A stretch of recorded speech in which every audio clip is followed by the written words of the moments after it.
On Thursday, July 30th, 2026, Abia State hosted heads of various security agencies, including governors of the 5 eastern states of the country. Their visit to Abia State was not for jamboree or for any tea party, but they were in the state to deliberate, to put heads together, share experience, and equally chart a way forward on how to tackle the insecurity that has bedeviled the region over the years. The Minister of Defense, retired General Christopher Musa, who is a convener of the event, was on ground to ensure that he shared his military experience and equally see how the federal government and the states in the southeast, including other states of the country, can partner to ensure that insecurity in the region was tackled. Of course, the event was expected to be a powerful event, and it lived to its billing. We urge you to sit back and listen as states share their experience and others opined ways on how they can equally tackle the insecurity that has led to loss of lives, loss of property, and loss of economic activities within the region. Of course, the usual Monday sit at home that is still being adhered to in Abia State and some parts of the southeast was equally on the front burner. We urge you to sit back and relax. We've told you that our decision is that we'll continue to bring to you issues on the national burner, while it is your duty to sit back, listen, learn, share the video amongst your compatriots, amongst your friends and well-wishers. Subscribe to this channel. It will encourage us to do more. Please, make sure that you subscribe. Make sure that you share. We head over to the International Conference Center in Umuahia, Abia State capital, to bring to you highlights of the Security Summit, the first ever Southeast Security Summit held in Abia State, hosted by the Governor of Abia State, His Excellency, Dr. Chioma Alexotti. Enjoy this program. Easier for me. All I would say would be Your Excellencies, distinguished ladies and gentlemen, and I will stand on the very well established protocol. I want to welcome all of you to Abia State and thank you for making it to God's own state. For some of you who are coming for the first time, I would like to plead that you shouldn't live in a hurry. I already told my friend, the Honorable Minister for Information, that he will be here for at least 4 days. But with better negotiation, maybe I'll give you 3 days and cut off 1, but nothing less. My short address is titled Security and Freedom. Security is the foundation of prosperity, the pillar upon which all outlines of progress rest. The framers of our Constitution understood the central place of security in our development aspirations. So they made it clear in a language that is sufficiently simple that security, together with the welfare of the people, shall be the primary purpose of government. It ultimately follows that until the citizens are made sufficiently secure, free from the threats of criminals and those who profit from chaos, no real development can happen, because everything rests on the guarantee that anyone within the territorial boundaries of our land is free to go about the pursuit of their legitimate endeavors without fear of harassment or death from the purveyors of violence. Therefore, our duty as leaders is to evolve initiatives that make it impossible for the merchants of anarchy to operate freely within our country. We have gathered this morning as leaders of the Southeast region and stakeholders of the Federal Republic of Nigeria in furtherance of our collective mission of keeping our people safe and free from the designs of criminals.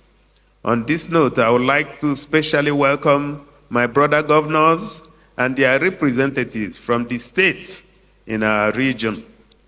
The President of the Senate here represented, the Honorable Minister of Defense, General Christopher Musa, OFR, federal legislators, honorable ministers, leaders, and representatives of the Nigerian people who have joined us in Umuahia for this important summit.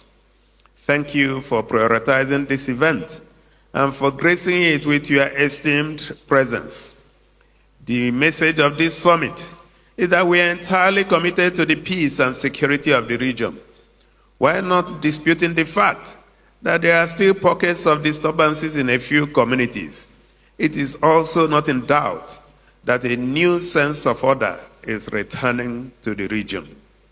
The more interesting development is that even amidst the gains, we are still, as this summit demonstrates, not resting on our oars, for we cannot afford to surrender this great land and its people to the forces of anarchy sailing on the wind of cynicism. The theme of this summit, collaborative approaches to strengthen security and regional stability, is brilliant for the reason that it speaks to the next frontier of efforts at consolidating the gains made recently with respect to intelligence sharing, resource mobilization, and a common commitment to the prosperity of the region. For one, we have established that more often than not, crime is driven by economic considerations. So what we have simply done is to make it too costly for any intelligent mind to consider. By incentivizing security agents, investing in surveillance technology, and public enlightenment, we have simply made crime and criminality unprofitable in most parts of this region. Again, I acknowledge that we have not hit the bull's eye, but with sincerity of efforts and in keeping with our constitutional role as leaders, we are effectively retaking control of our neighborhoods, highways, markets, centers of worship, forests, farmlands, and wherever people gather for social and economic events. Interestingly, we achieve this without scapegoating anyone. Our resolve is that whoever threatens the peace and security of the region, whatever their motivation, ethnic or religious background, is an enemy of the people and must be dealt with as the law demands. Never again will our hardworking men and women live under the tyranny of criminals. You commit a crime here, you pay the price. The essence of this summit is, however, not to praise ourselves for past gains, but to map the future and stay ahead of the criminals. Thankfully, we have right here in this auditorium the intellect, experience, and foresight to drive the joint objectives of regional security and long-term social stability. All we are required to do is to put on our thinking caps, ask questions, and extract ideas that will enable the consolidation of the gains made so far. For our victory to be total, it will help to connect certain activities, such as the consumption and distribution of illicit drugs, to all forms of crimes, from kidnapping and armed robbery to rape and burglary.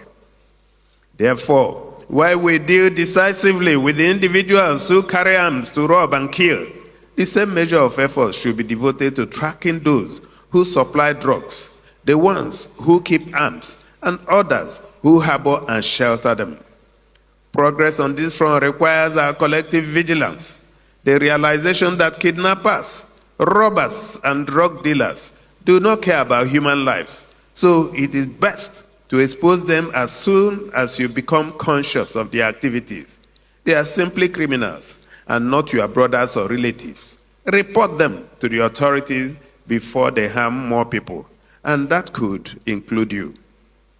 Beyond dealing frontally with those who threaten the freedom of our people, a foundational step in the war against insecurity is to begin to expand the front lines of economic opportunities, invest in education, create jobs, and expose our young people to more dignified ways of earning.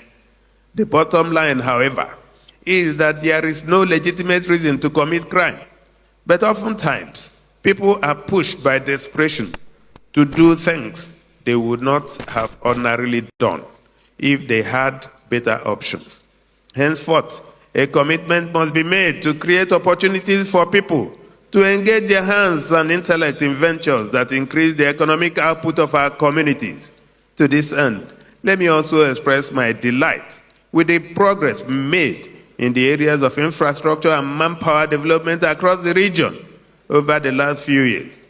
Our road networks are getting better, our schools are receiving more attention, and in several urban and rural communities, massive government investments in infrastructure, agriculture, education are driving job opportunities and entrepreneurship.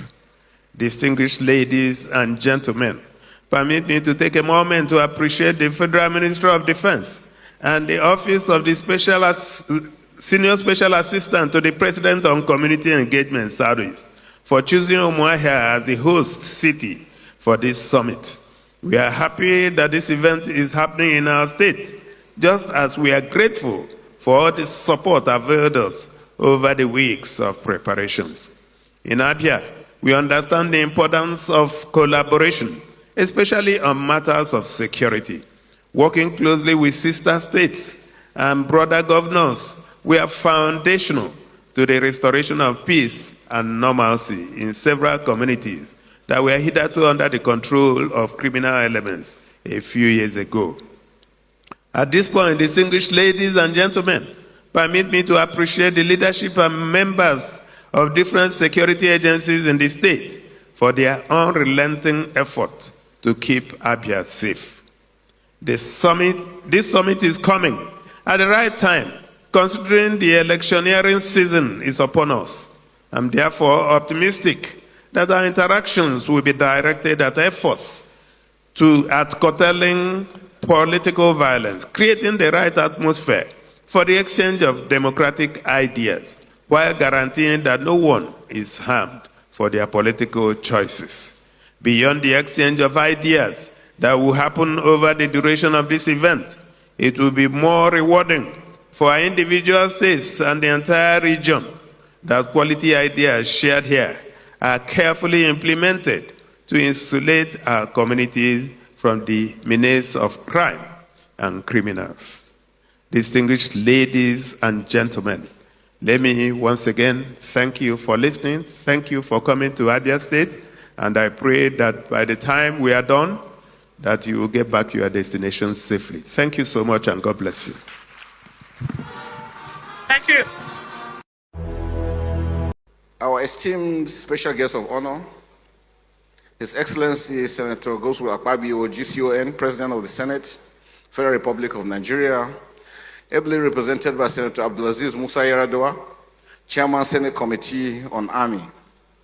Our chief host, His Excellency Dr. Alexotti, OFR, the Executive Governor of Abia State, the Deputy Speaker, House of Representatives, the Honorable Minister of Information and National Orientation, representative of Honorable Ministers of Innovation and Technology, representative of the National Security Advisor, the Chief of Army Staff, the Chief of Air Staff, representative of the Service Chiefs, the keynote speaker, Lieutenant General A.O. Hejrika, retired CFR, our highly respected moderators and panelists, elder statesmen and senior veterans. I want to mention General Nwachukwu that is here with us, and all the other ones that are here. We appreciate you. Officials of the state governments of the Southeast here present, very senior officers serving and retired, distinguished invited guests, gentlemen of the press, ladies and gentlemen. I must confess, since yesterday that I started wearing this outfit, a lot of people will just pass by me and don't know that I was the one. And they say I look very different. I really highly privileged and honored to wearing this. I'm really very grateful to be here this morning. It actually feels very good. It is indeed with great pleasure that I welcome you all to this historic occasion, the Southeast Regional Security Summit 2026. I sincerely commend the government and people of Abia State for hosting this landmark event and appreciate the invaluable collaboration of the Office of the Senior Special Assistant to the President on Community Engagement Southeast, whose partnership has made this summit possible. Today's summit marks the beginning of a new chapter in our collective efforts to promote peace, security, and development in the Southeast. As a maiden edition, it reflects our shared resolve to move beyond isolated interventions towards a more coordinated, inclusive, and sustainable approach to addressing the security challenges confronting the region. The theme of this summit, collaborative approaches to strengthening security and regional stability, is both timely and profound. It recognizes that the security challenges of our time have become increasingly complex, dynamic, and interconnected. Consequently, no single institution, security agency, or level of government can effectively address these challenges in isolation. Lasting security can only be achieved through collaboration, mutual trust, information sharing, strategic partnership, and the active participation of communities. In a short form, what we need is, we want to hear from you. What are the issues on ground?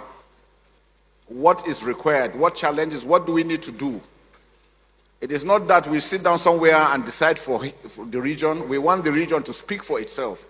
And we feel that will get us more input into what is supposed to be done. So we appreciate all of you that are here today. And we assure you that whatever is discussed here will be taken very seriously, because the president really wants peace, because without peace, there cannot be development.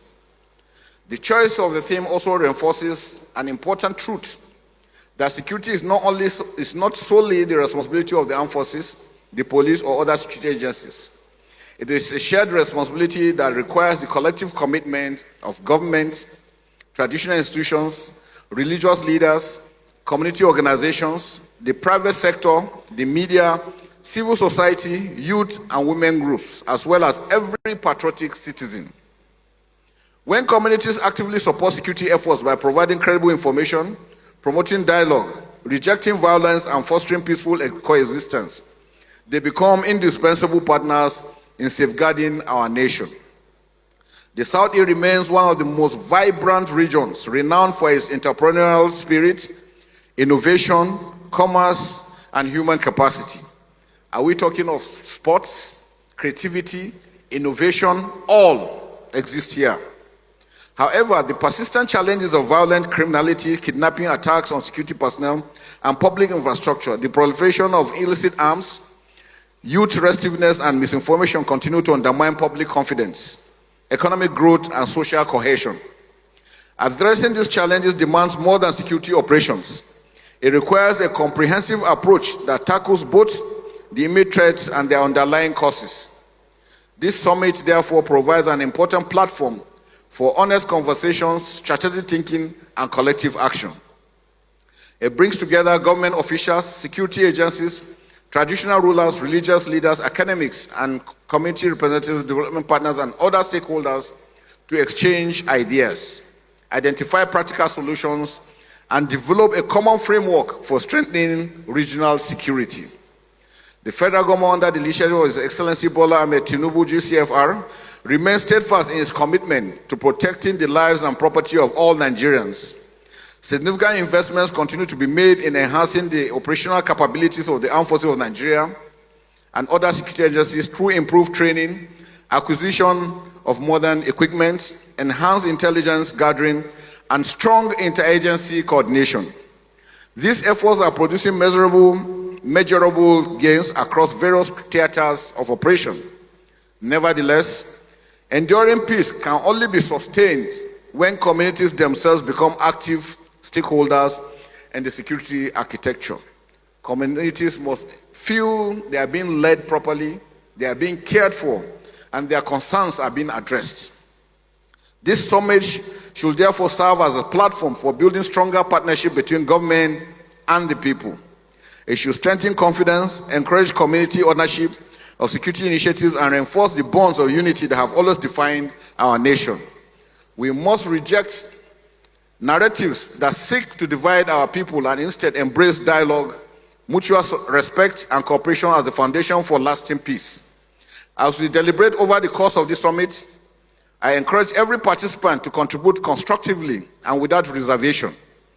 Let our discussions produce practical recommendations that will strengthen existing security mechanisms, deepen regional cooperation, and enhance the capacity of our institutions to respond effectively to emerging threats.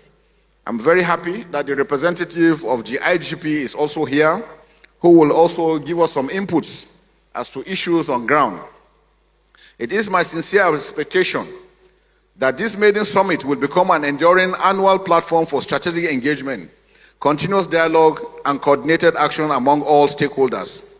But most importantly, the regions must work and think alike. They must come together, removing any personality clash or individual differences for the good of the region. And with that, the region will continue to fly very high. I hope it will reaffirm our collective commitment to building a peaceful, secure, and prosperous Southeast that contributes meaningfully to the unity, stability, and development of our great nation. So at the end of it is for us to answer these questions. How far so far? What are the challenges? What are the solutions? What do we need to do as individuals? What do we request from our government? What is our responsibility as citizens to our nation? I think these are critical questions that each and every one of us should be able to answer on his own, and to find out whether you are contributing to the peace and security of the region. On this note, it is my singular honor and privilege to formally declare the Southeast Regional Security Summit open. Thank you, and may God bless the Federal Republic of Nigeria. Thank you very much. Your Excellencies, distinguished ladies and gentlemen, I am Major General Hilary Mabiogu, Director of Defense Affairs at the Office of the National Security Advisor, and a proud son of the Southeast, sharing 2 states. I'm from Enugu State, and my wife is from Abia State, precisely Umuahia. This afternoon, I will be making a presentation on the synopsis of the security situation in the Southeast. And this I will be doing on behalf of the National Security Advisor, Malam Nuhu Ribadu. So I'll just go ahead and read the presentation as approved by the National Security Advisor. I'm honored to address this distinguished gathering of the Southeast Regional Security Summit. Let me begin by commending the organizers for the timeliness of convening this summit under the theme Collaborative Approaches to Strengthening Security and Regional Stability. In line with the theme, I will be speaking on the security states of the Southeast region. By way of introduction, the Southeast geopolitical zone, comprising Abia, Anambra, Ebonyi, Enugu, and Imo states, is home to some of Nigeria's most economically dynamic zones, encompassing international trading to small-scale manufacturing. Over the past decade, however, the zone has been plagued with persistent, low-intensity security crises.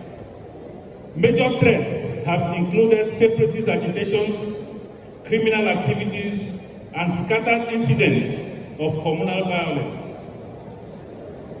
This has led to an expanded policing footprint in the region to stem the tide of the crisis. The threats and increased policing, however, had negative socioeconomic impact on the development of the region and affected daily life and mobility across the zone. In this context, holding of this summit towards developing collaborative approaches for addressing the threats and restoring socio-economic growth and development in the Southeast region is considered timely. Knowledge of some of the long-standing socio-economic grievances driving some of the threats being discussed is assumed and will not be covered. It is against this backdrop that this presentation seeks to give a synopsis of the current security situation in the Southeast. My presentation will cover the current threat landscape, efforts being made to address the threats, and a few suggestions on the way forward. Now let's begin with the current trend landscape of the Southeast region. As earlier highlighted, the threat profile of the Southeast geopolitical zone is a mix of separatist agitation-driven activities, criminal, economy-led security incidents, as well as communal, headers-driven violence. While these threats tend to overlap and blur into each other, they are discussed separately for context, starting with separatist agitation-driven activities. Separatist agitations constitute the main drivers of insecurity in the Southeast region. Major non-state actors in this respect include the proscribed indigenous peoples of Biafra, its armed wing, the Eastern Security Network, and splinter groups like the Biafran Republic government in exile. The modus operandi of these groups has included enforcement of sit-at-home directives in the 5 states in the region, attacks on military and police installations, as well as anti-government psychological operations and misinformation campaigns. Now let's look at enforcement of sit-at-home orders. The enforcement of Monday sit-at-home orders began in August 2021, and its compliance has been sustained through violence and intimidation against non-compliant individuals and businesses. Competing and contradictory sit-at-home directives from various separatist factions have at times also worsened the violence. Its enforcement typically shuts down socio-economic activities, including markets, schools, and transport across the Southeast. This has arguably been the most damaging aspect of the crisis, as its weekly enforcement has resulted in financial losses running into trillions of naira since it started. The induced atmosphere of fear and uncertainty further led to increased cost of doing business and discouraged foreign direct investments. While efforts by the federal and state governments have led to substantial reduction in recent times, there is the need for sustained vigilance to counter the threats, especially during potential flashpoint periods, which is usually tied to major secessionist-related pronouncements, events, or possible retaliations. Now a look at attacks on military and police installations. IPOB and ESN elements carry out sneak attacks on military and police units, checkpoints, and personnel. These are often done in disguised police or military uniforms with a view to discrediting military and paramilitary forces, degrading security capabilities, and stamping their authority in the minds of indigents. In some instances, These were retaliatory attacks on security infrastructure for ancillary issues. Notably, while these attacks and ambushes still intermittently occur in isolated locations, they have been significantly reduced in recent times, especially in urban areas, due to sustained pressure on strongholds and network. Continued vigilance is still, however, imperative to completely eliminate the threats to security facilities and personnel. Next is psychological operations and misinformation campaigns. Another separatist-induced threat has been the weaponization of online media for anti-government propaganda, misinformation, and disinformation.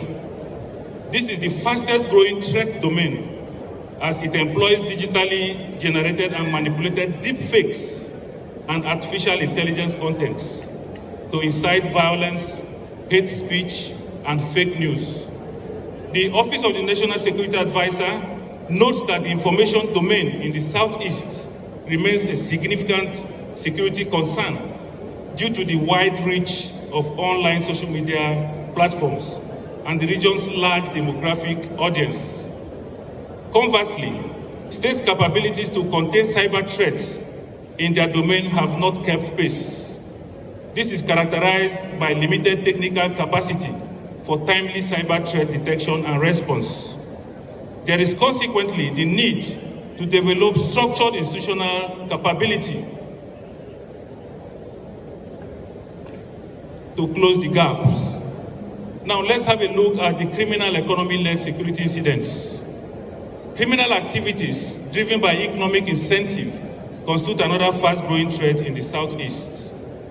These include kidnapping, drug trafficking, cultism, urban gang violence, illegal mining, trafficking of small arms and ammunition, local fabrication of weapons, pipeline vandalism, and crude oil theft.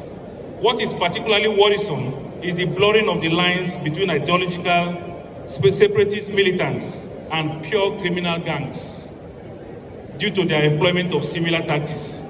In fact, criminal gangs increasingly claim IPOB or the ESN identity to extort, intimidate, or settle disputes, thereby blurring the lines between ideologically motivated separatist violence and opportunistic crime.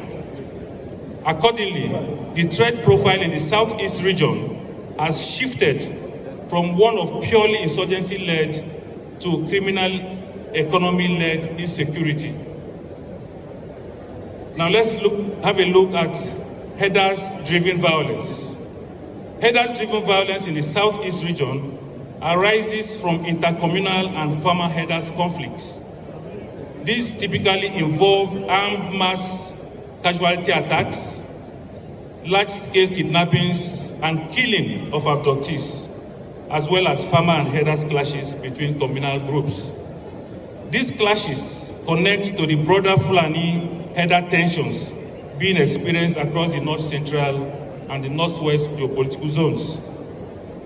Another dimension to the headers conflict is the ESN's stated founding purpose of protecting Southeastern communities from headers incursion.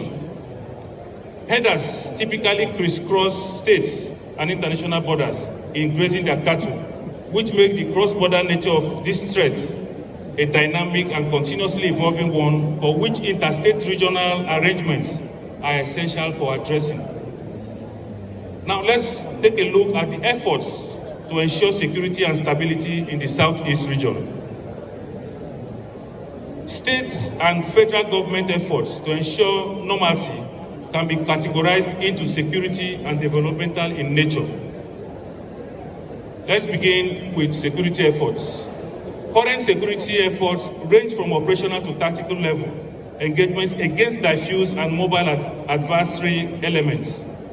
At the operational level, the Armed Forces of Nigeria, in conjunction with other security agencies, have been conducting sustained counterinsurgency operations in the Southeast under Joint Task Force Operation Udoka since 2021. Complementary to the Joint Task Force have been tactical level clearance operations under Operation Eastern Sanity, which has been conducting raids on hideouts, arms caches, and forest camps. The operational tempo has been heightened in 2026. For instance, in February, the Joint Task Force stormed and dismantled the notorious Mother Valley Enclave, while in March, it dismantled the Camp Badanya stronghold, both in Anambra State. Also, in June, arms caches were recovered from concealed hideouts in Enugu State, while explosives were recovered in Anambra State. Notably, most of the kinetic operations have shifted from urban settings to remote rural areas with difficult terrain advantages for the insurgent elements. There has consequently been increasing need for intelligence-driven strikes and clearance operations against an adversary with more knowledge about the environment. Now, a look at the developmental efforts. On the aspect of development, the federal and state governments have been making efforts to upgrade and expand infrastructure in the Southeast. Worthy of note are the various construction projects being executed by the 5 state governors. Also noteworthy is the federal government's approval of the construction of several road projects.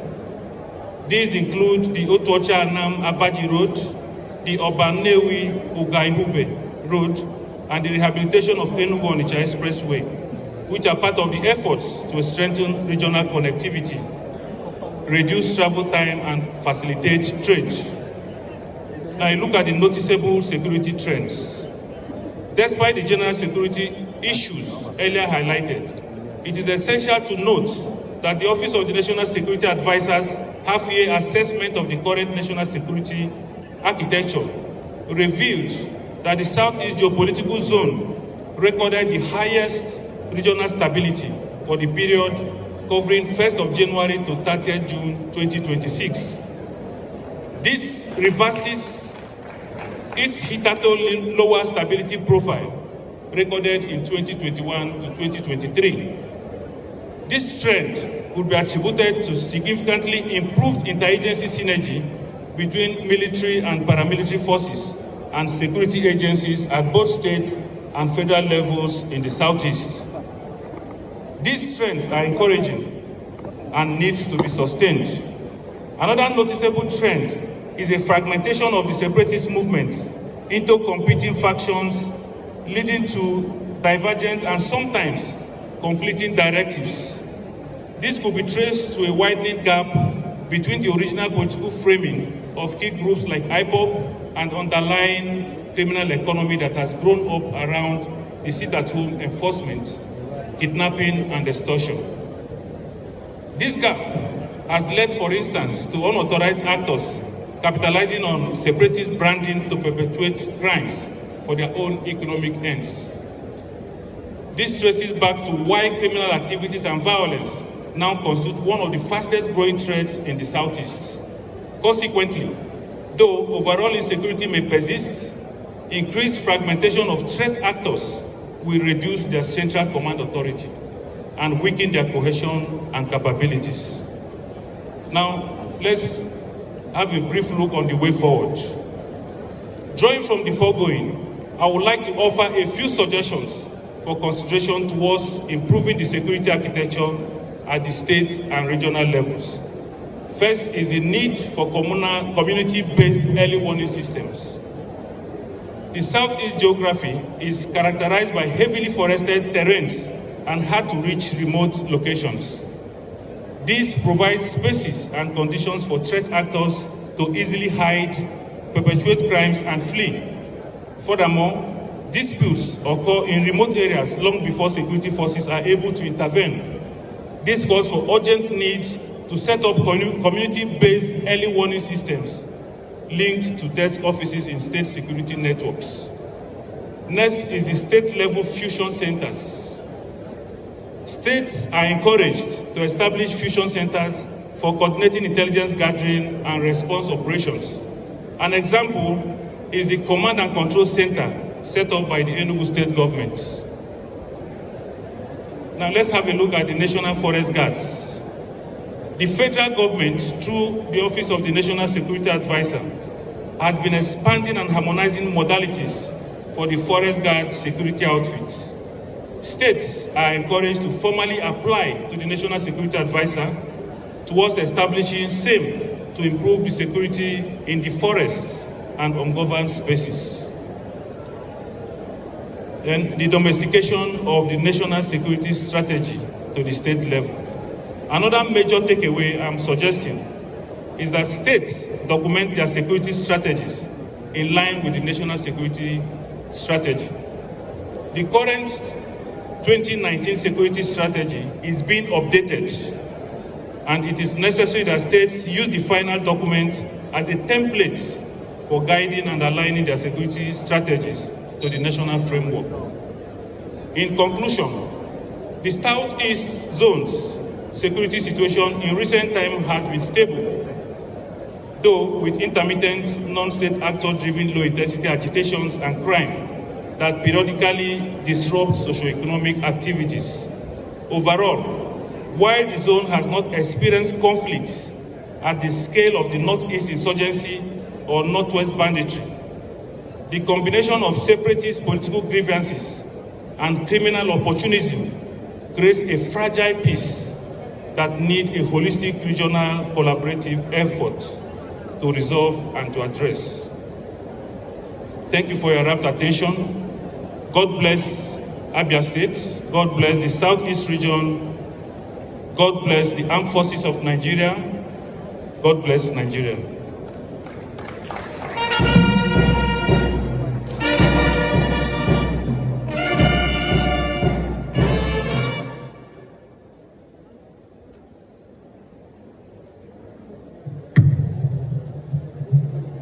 Host of today's occasion,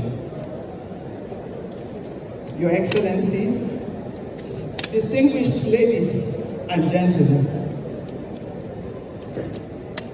a lot has been spoken by the military, serving and retired, including General Nwachukwu. The legislature has spoken. However, nothing yet has been spoken about justice and peace. Justice and peace go together. Justice does not go alone.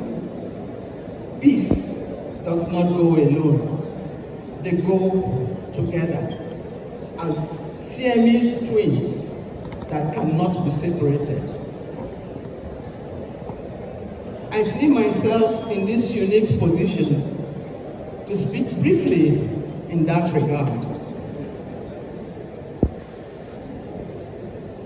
A lot of concern has been made in the society about whether justice is what it should be. Justice delivered by the blind adjudicator without bias. In that regard, just as security, the military has told us that it is not for the military alone. Justice will not be delivered effectively just by only judges, magistrates, or those in adjudication. Some people have grounds about some judges. Please send your petitions to the National Judicial Council. The Chief Justice of Nigeria attends to every petition that comes against any judicial officer. But some petitions come in a watery form, without facts, without the materials upon which that petition is to be attended to. Remember, the judge you are accusing or you think has infracted has its fair hearing, and so can extricate himself from the condemnation or the accusation if the petition is watery, does not have the necessary facts upon which it can be handled. I will give you an example. When I was in the Supreme Court, there was a petition against me that I will favor the governor of Abia State, that I had attended his swearing-in ceremony in Bauchi. On the same day, I attended the governor's inauguration in Port Harcourt. I cannot be in two places at the same time. And so it was easy for me to call attention to where I had been on the material date. Hence, I will implore the general public, if you are not satisfied with what had happened in the court, kindly send your petitions to the National Judicial Council, but with the necessary materials and raw facts with which the petition will be attended. I assure you, I am a member of the National Judicial Council. Once your facts are verified and they have the necessary credence, the infracting judge will get the necessary punishment. And I will implore that we continue to have confidence in our judiciary, because we need the judiciary more than any other thing to help us in democracy or the maintenance of peace in our society. Therefore, as the military are doing their bit, the civil society also carrying out their responsibilities to ensure peace and stability. The judiciary will give you the necessary justice we all desire. And where we are not satisfied, we petition to the National Judicial Council. Distinguished ladies and gentlemen, that is my brief goodwill message. God bless you all.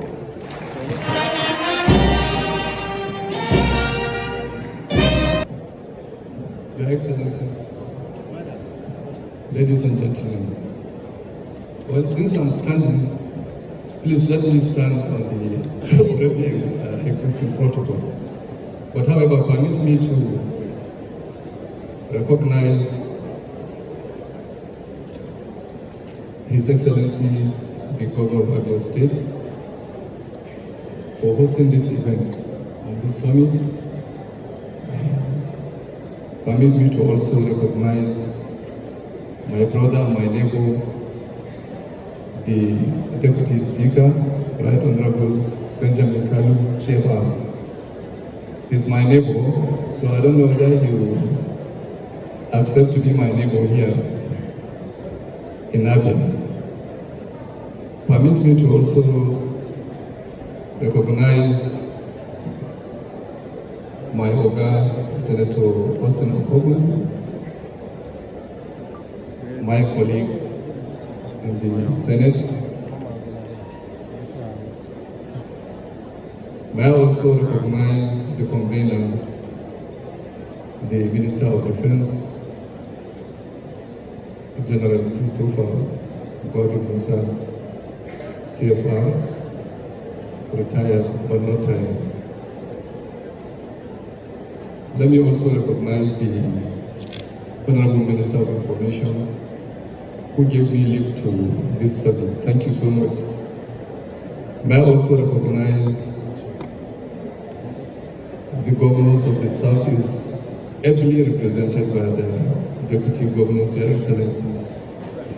May I recognize the former Chief of Army Staff and my Chief of Army Staff, Lieutenant General Ihejirika, retired. May I recognize all the Royal Fathers here present, and most importantly, our clerics that are here. Finally, please let me recognize my father and my elder brother, General Umar Sanda, because he is from Katsina State. And when he came here to speak, being the diplomat that he is, today he didn't speak as a diplomat. For those of us who are in the military, we saw a commander speaking. I want to thank you so much, sir, for your presence here.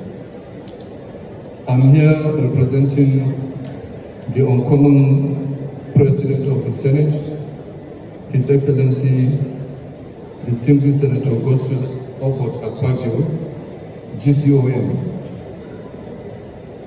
Whatever I say, it's from him and not from me. So, in his speech,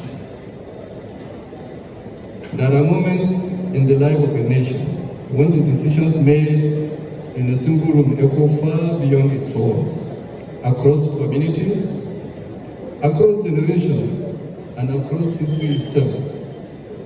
This is one of those moments. For what is at stake today is not merely the security of the Southeast, but the confidence of our people, the unity of our republic, and the promise of a safer Nigeria for every citizen. It is therefore an honor to address this distinguished gathering of governors, ministers, members of the National Assembly, heads of our armed forces, and security agencies, traditional rulers, religious leaders, captains of industry, civil society organizations, youth representatives, and other patriotic Nigerians assembled in pursuit of this noble cause. I commend the Honorable Minister of Defense, General Christopher Agwabi Musa, retired OFR, and the Office of the Senior Special Assistant to the President on Community Engagement Southeast for conceiving this timely initiative. The theme, collaborative approaches to strengthening security and regional stability, is both appropriate and urgent. It reminds us of a simple but enduring truth. No nation has ever secured itself through isolated efforts. Security succeeds where partnership flourishes. This gathering is not only about protecting a region, it is about strengthening the very fabric of our union. The Southeast has always occupied a central place in our national story, and some of its greatest songs have been among the strongest advocates of national unity. Dr. Nnamdi Azikiwe of blessed memory, one of our founding fathers, reminded us that, and I quote, once we have a federation, we are indivisible and perpetual, end of quote. Years later, the patriotic team Chukwu Emeka Odumegwu Ojukwu of blessed memory declared that, and I quote, Nigeria cannot make progress without unity. Nigeria cannot fulfill her mission to all her peoples without unity, end of quote. Though history assigned them different paths, they arrived at the same enduring truth. Nigeria's greatest strength lies in the willingness of her diverse peoples to build one common future.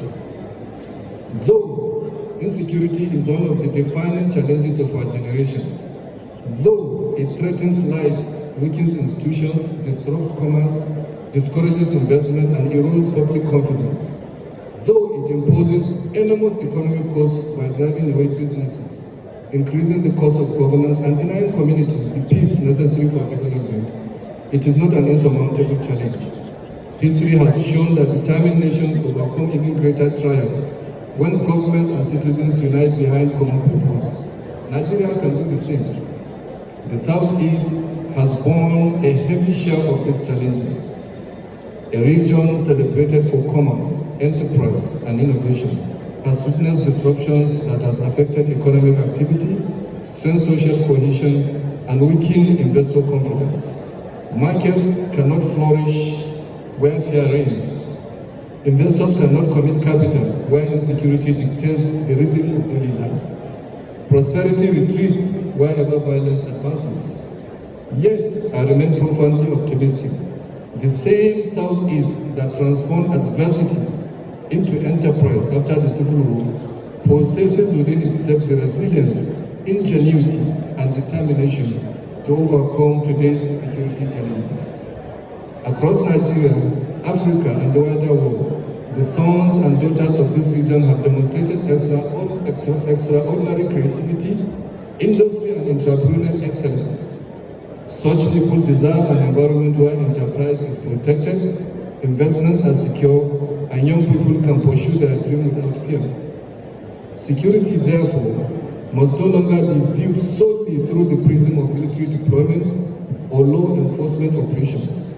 Experience across the world teaches us that lasting peace rests upon a broader architecture, one that combines effective security operations with economic opportunity, social justice, community participation, intelligence sharing, and responsive governance. The concept note of this summit rightly emphasizes collaboration among governments, security agencies, traditional institutions, religious leaders, civil society, and the private sector. It reflects an important reality. Every citizen is a stakeholder in security, and every institution has a role in sustaining peace. As lawmakers, we know that legislation provides the framework within which security institutions operate. Our duty is to enact laws that strengthen our security architecture while safeguarding our people's constitutional rights and freedoms. We must continually review our laws to ensure they keep pace with evolving threats, emerging technologies, and changing patterns of criminality. Therefore, we remain committed to providing the legislative support needed to modernize security institutions, strengthen intelligence sharing, enhance interagency cooperation, protect critical national infrastructure, and provide cyber security, and foster a safer environment for investment and national development. We also recognize that modern security increasingly depends on technology.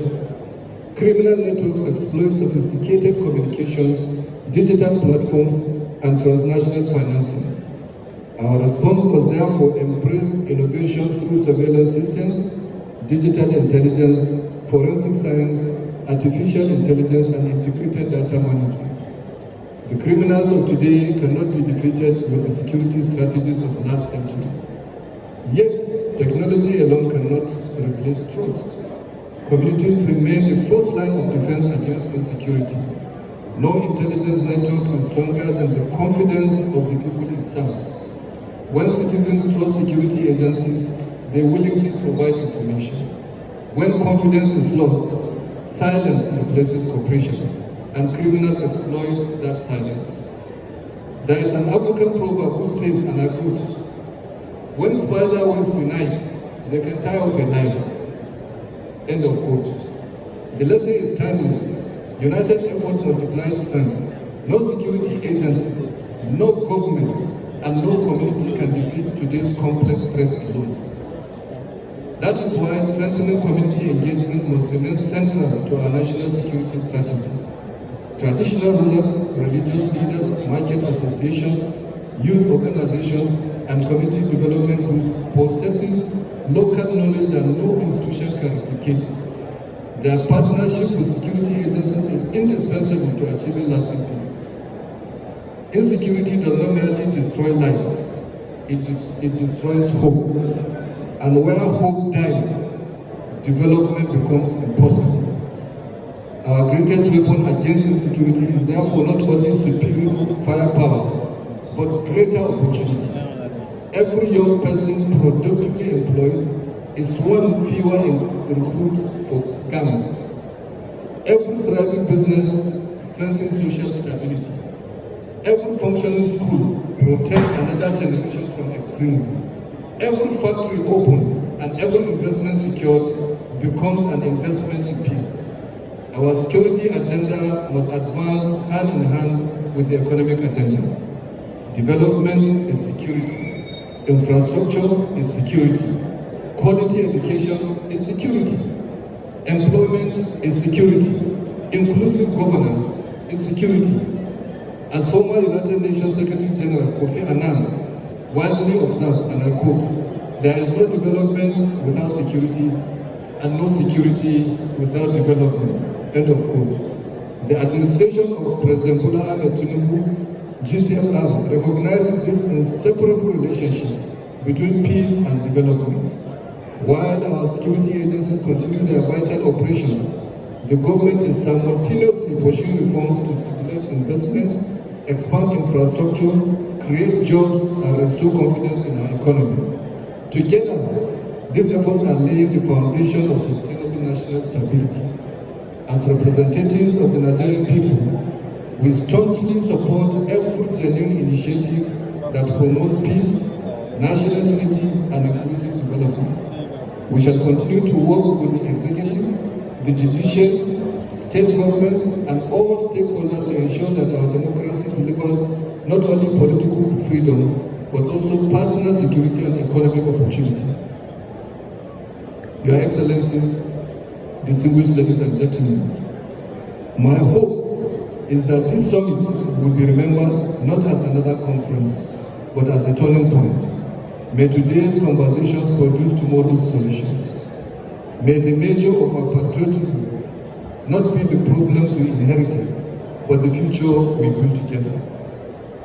The Southeast has always been a region of enterprise. Let it now become a model of peace. The Southeast has always been a center of innovation. Let it now become a beacon of stability. For when the Southeast prospers in peace, Nigeria prospers in strength. May God help us build a Nigeria where every citizen can live without fear, invest with confidence, work with dignity, and dream without limitation. May God bless the Southeastern Nigeria. May God bless the Federal Republic of Nigeria. I thank you. MG, CFR, COM, PSC, MNI, and fellow of the Nigerian Institute of International Affairs. In fact, there are so many. A resounding round of applause for this elder statesman. Wow, thank you so very much for giving him a standing ovation. Thank you so much.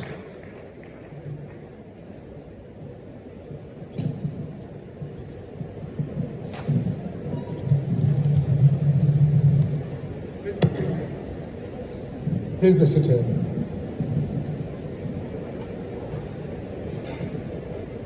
Yes, I will stand on the existing protocol, but I must mention a few here. My Governor Alexotti, 3.5 years or so of governance, put to shame 24 years of nothingness in Abia State. Today, I feel proud to say I'm Abia, and I believe those of you sitting here and outside feel the same way.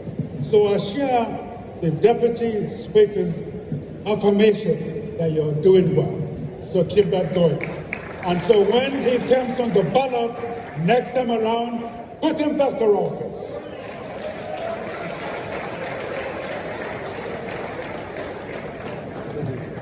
Having said that, I want to thank the Minister of Defense for inviting me here. I must also recognize my brother from Katsina, the Senator Eradowa. I want to recognize someone who left here who didn't talk about it. Honorable Justice Mary Odili, Justice of the Supreme Court, retired. Now, before I go on, I want to place on record my commendation to the President, Commander-in-Chief of the Armed Forces, for the firm stance he took in total resentment of xenophobia in South Africa. Our country, and I played a major role too also, worked hard to put down apartheid. We will not replace xenophobia in Africa for apartheid. So we'll tell South Africans and other Africans, xenophobia is a non-starter on our continent. We can't fight apartheid with our blood and our money and our sweat, and then have xenophobia by our own people against our own people. That's damnable. So thank you, Commander-in-Chief, President Tinubu, for standing firm against this hideous action by our fellow Africans. Having said that, I am deeply honored to participate in this important summit. Permit me to commend the government and the organizers for covering this timely dialogue. At a time when our nation continues to confront complex security challenges, there can be no substitute for honest reflection, strategic thinking, and genuine collaboration. After many decades in military service, in diplomacy, in public life, I have come to appreciate one enduring truth: that security is not simply the absence of violence. It is the presence of justice, trust, opportunity, legitimacy, and authority. When these pillars weaken, insecurity begins long before the first gunshot is fired. Today, the Southeast faces significant security challenges. These are often described in terms of kidnapping, violent crimes, attacks on public institutions, a threat to law and order. Yet these manifestations are in many respects symptoms rather than the underlying disease. The deeper challenge is the gradual erosion of confidence in institutions, in leadership, in one another, and sometimes even in the future itself. No security architecture can succeed where trust has collapsed. Military force is indispensable, but military force alone has never permanently solved a political, economic, or social problem. Armies created the space for peace. Societies must then build on that peace. That distinction is fundamental. Allow me, therefore, to offer 6 reflections. First, security begins when intelligence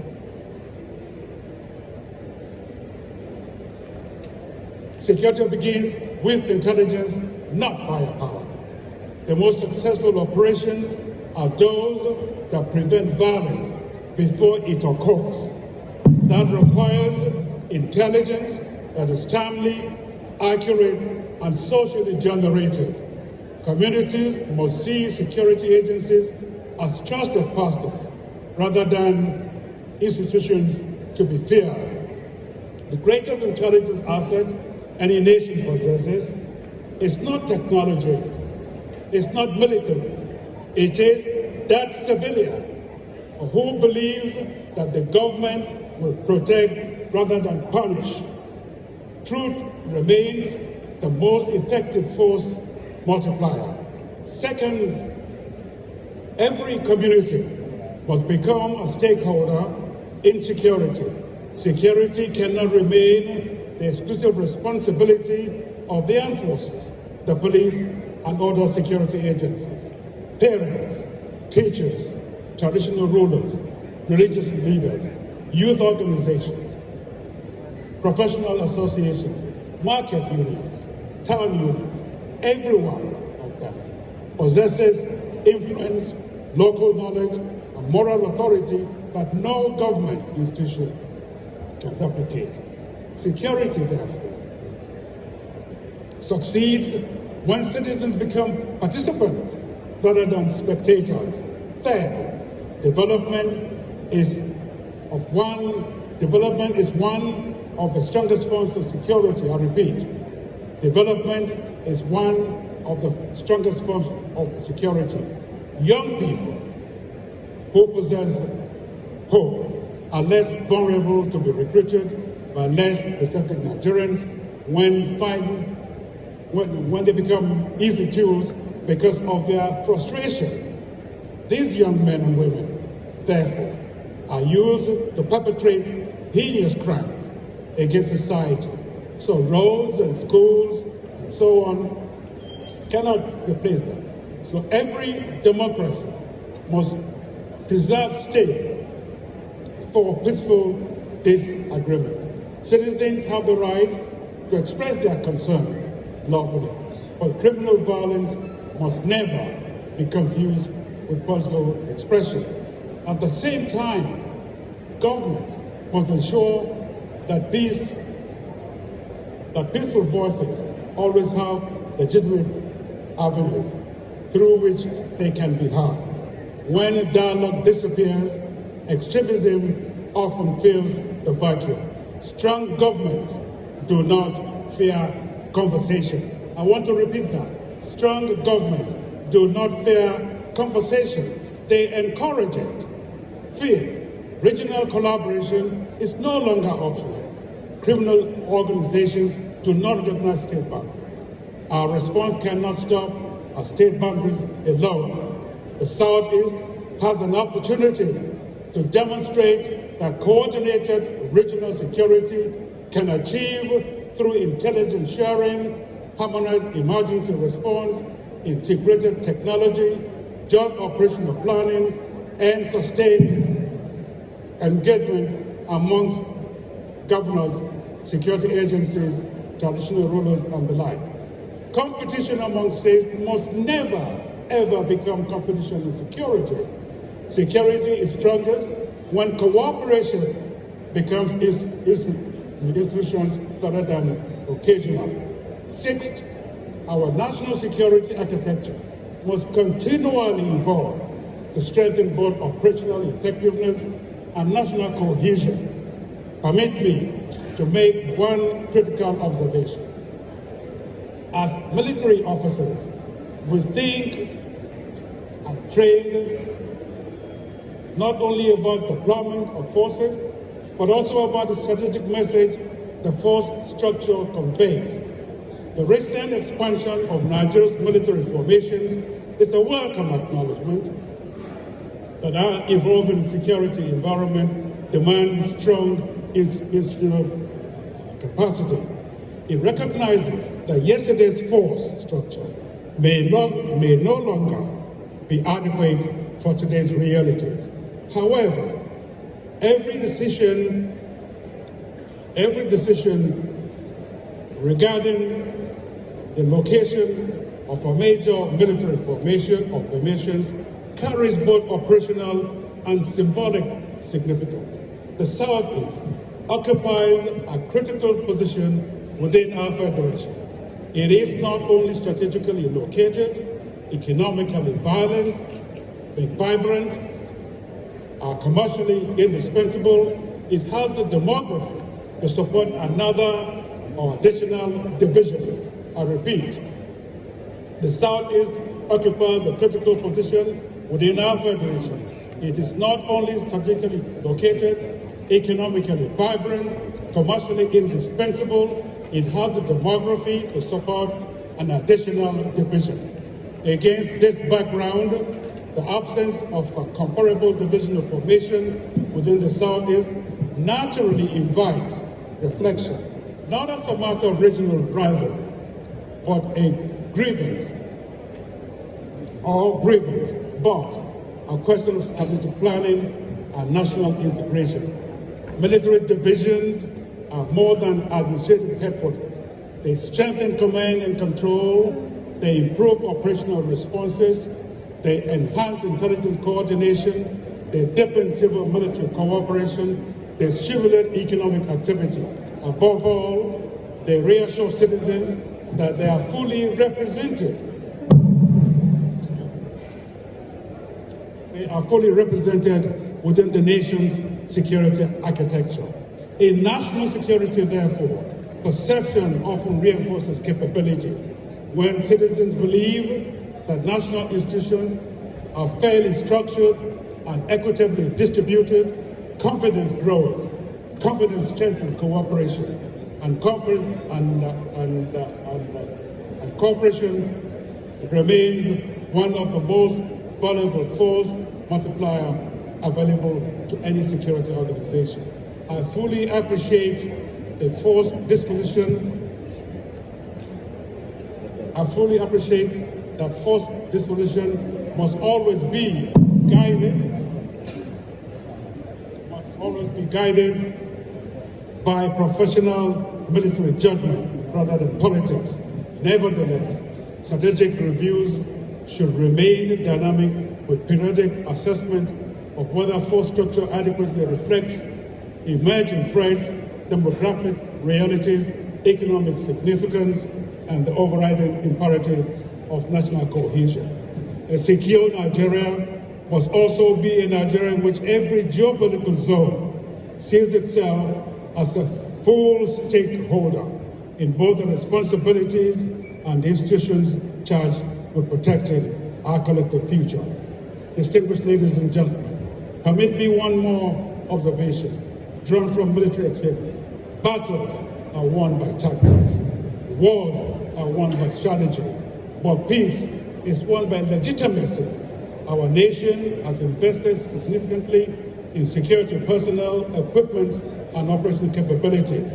We must now invest with equal determination in strengthening public confidence, accountable institutions, inclusive governance, and equal opportunity. Citizens willingly defend societies they believe belong to them. That is perhaps the greatest strategic advantage any nation can possess.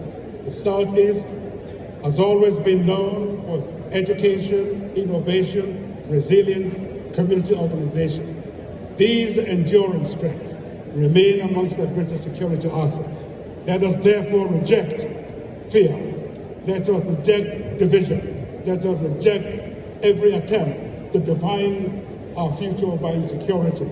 Instead, let us build a region where governments, security agencies, traditional institutions, religious bodies, civil society, the private sector, and ordinary citizens work together in genuine partnership. Because lasting peace is never imposed. It is earned, it is nurtured, it is built. One community, one institution, one generation at a time. I commend again the government for organizing this. One final observation concerns the way we conduct our politics. Too often, our politics is unnecessarily divisive, and in many instances, descends into violence. Democracy was never intended to be an end in itself. It is a means of advancing the common good and improving the lives of the people. When political actors resort to violence to settle disagreements, they undermine the very democratic system they claim to defend. More importantly, they weaken the moral distinction between political violence and criminal violence that threatens our society. Leadership carries a high obligation. Those entrusted with public responsibility must demonstrate that disagreement need not lead to hostility and that political competition can coexist with respect to the rule of law, democratic institutions, and the sanctity of the human life. If we cannot model these values, we should not expect others to embrace them. May today's deliberations produce practical and lasting solutions that strengthen security, restore public confidence, and reinforce the unity and prosperity of both the Southeast and the Federal Republic of Nigeria. I want to thank you for this. And finally, my kudos to my colleagues in uniform, those who are passed on, God bless their souls. I am ever so proud to have been a soldier. God bless you all.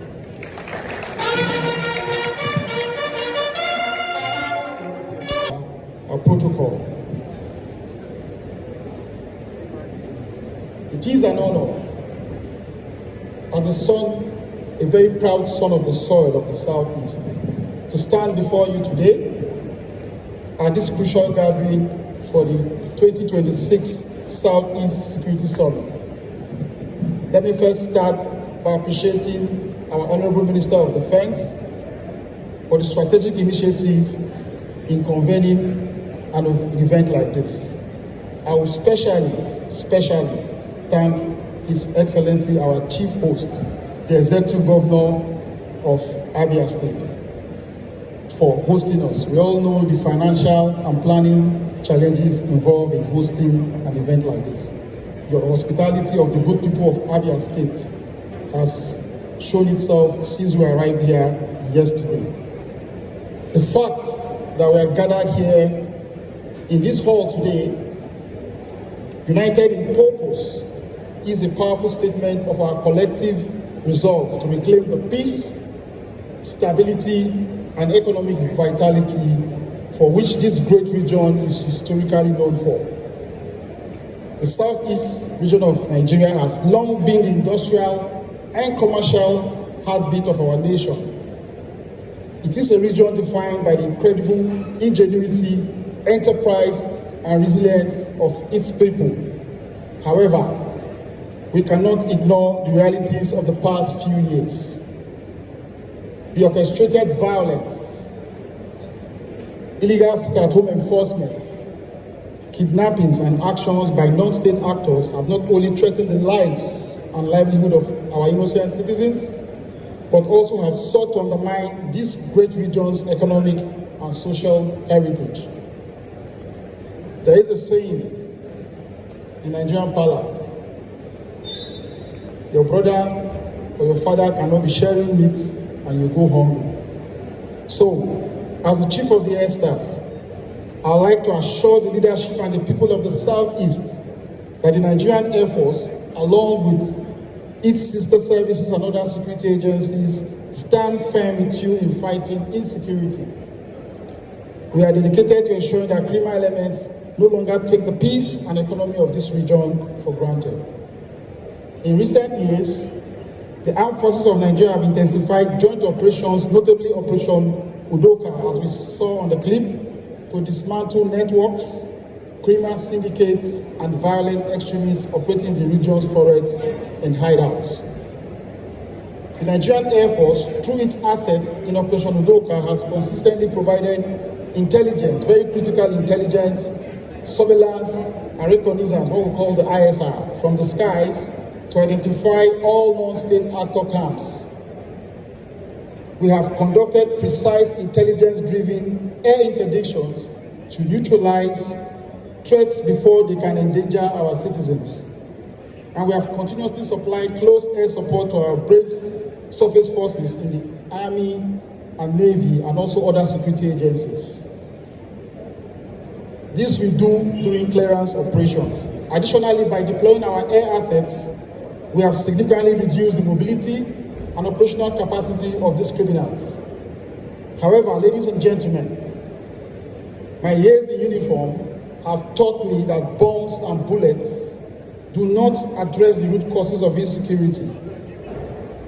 While kinetic military operations are necessary to degrade threats, enforce the rule of law, and create a safe environment, true lasting peace requires a whole of society approach. Therefore, it is our shared responsibility to implement the necessary non-kinetic measures to achieve a lasting solution to our security challenges. This is why a summit like this is very important. The military can secure the forest, but we rely on the community to protect the neighborhoods.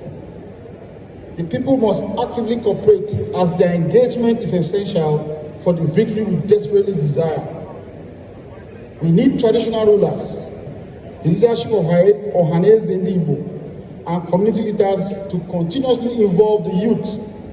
Additionally, the political class must deliver the dividends of democracy to prevent vulnerable youths from being recruited by violent groups. To the citizens of the Southeast, intelligence is essential for security. The criminals terrorizing our communities are not ghosts. They live among us. I encourage you to adopt, if you see something, please say something. That mentality will take us to a point where we can have lasting peace in this great region. Do not let fear enable a vocal, violent minority to destroy your children's future. The Nigerian Armed Forces, police, and other security agencies are here to protect you. but we depend on actionable intelligence to defend you effectively and proactively. I reaffirm the Nigerian Air Force's commitment to our non-kinetic operations in this region. We will actively engage in civil-military cooperation, which we call civic activities, including medical outreach and community support programs to strengthen the bond between the military and civilians. We are not, and I repeat, we are not an occupying force. We are your sons, just like me, daughters, brothers, sisters in uniform, dedicated to protecting the territorial integrity of our homeland. As we gather at this summit, let us look ahead with hope and determination, conduct frank discussions, formulate actionable strategies, and make binding comments and commitments. Together, we will keep the Southeast a thriving hub of commerce, innovation, and peace. I assure you, once again, the Nigerian Air Force will continue to stay vigilant and committed to restoring peace and security to every inch of the Southeast and Nigeria as a whole. Once again, it's a privilege to be one of your sons, and we would also like to thank Mr. President for giving one of yours the opportunity to contribute his own part to the safe and stable environment for peace and commercial activities to go on. Thank you for your attention. God bless the Southeast. God bless the armed forces of Nigeria, and God bless the Federal Republic of Nigeria. Thank you very much.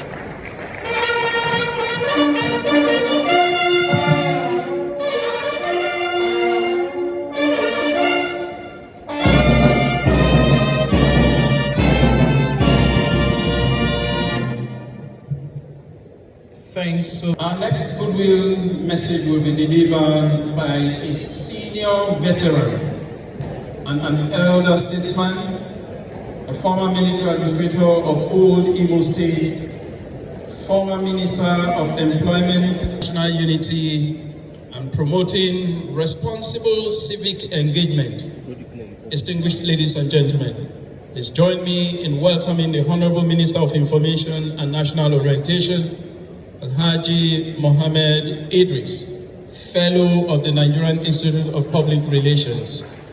Please let's give him a most resounding round of applause as he steps onto the podium.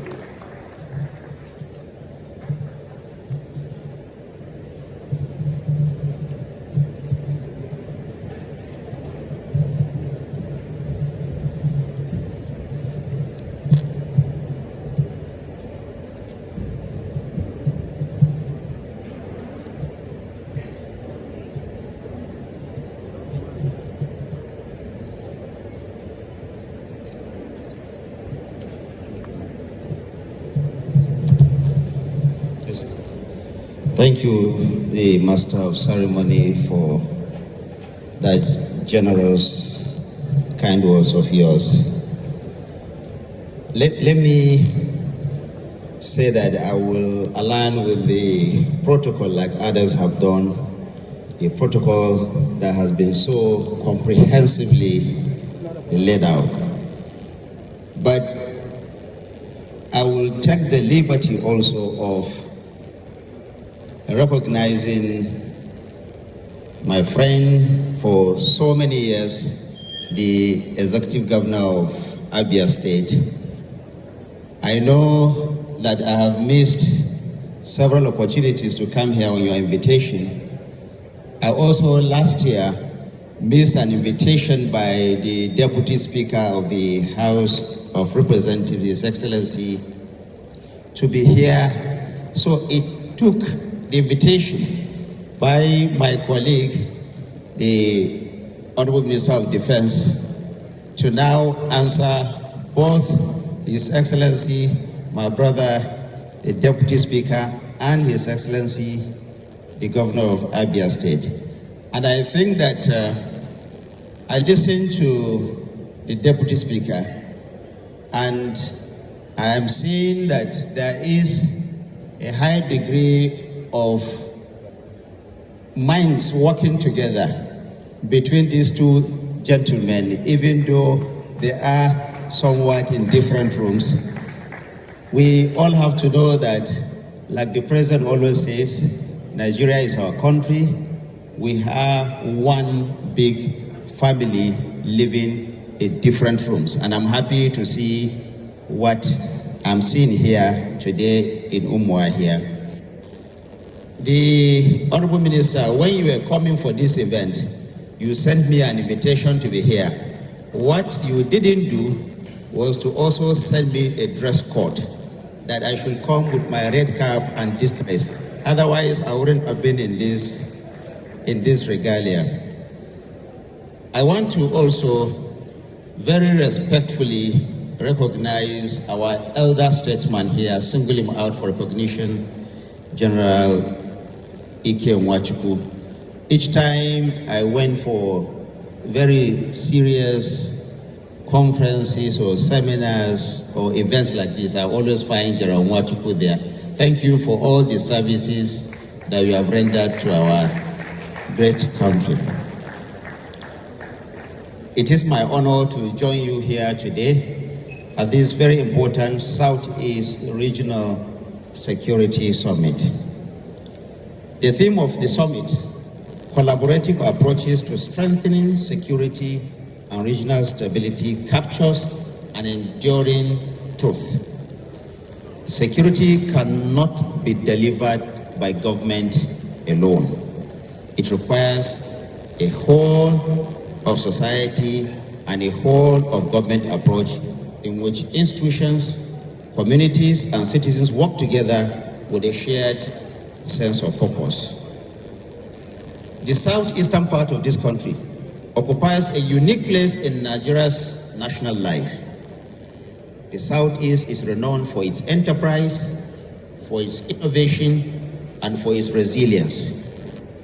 Its people have made very great contributions to our country's economic development.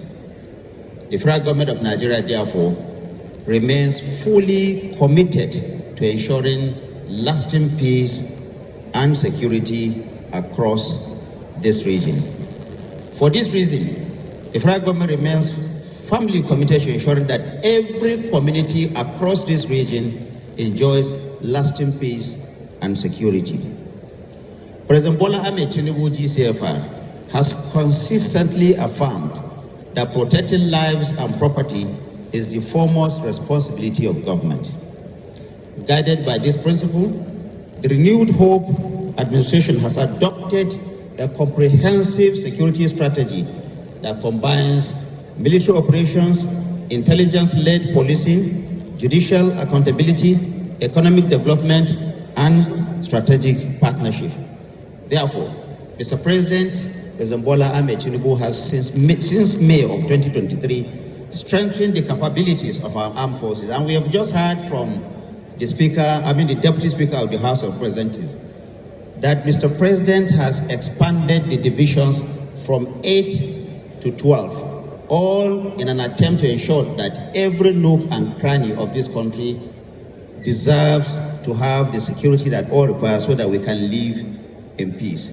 We all know that the presence of security is mutually exclusive with the presence also of prosperity.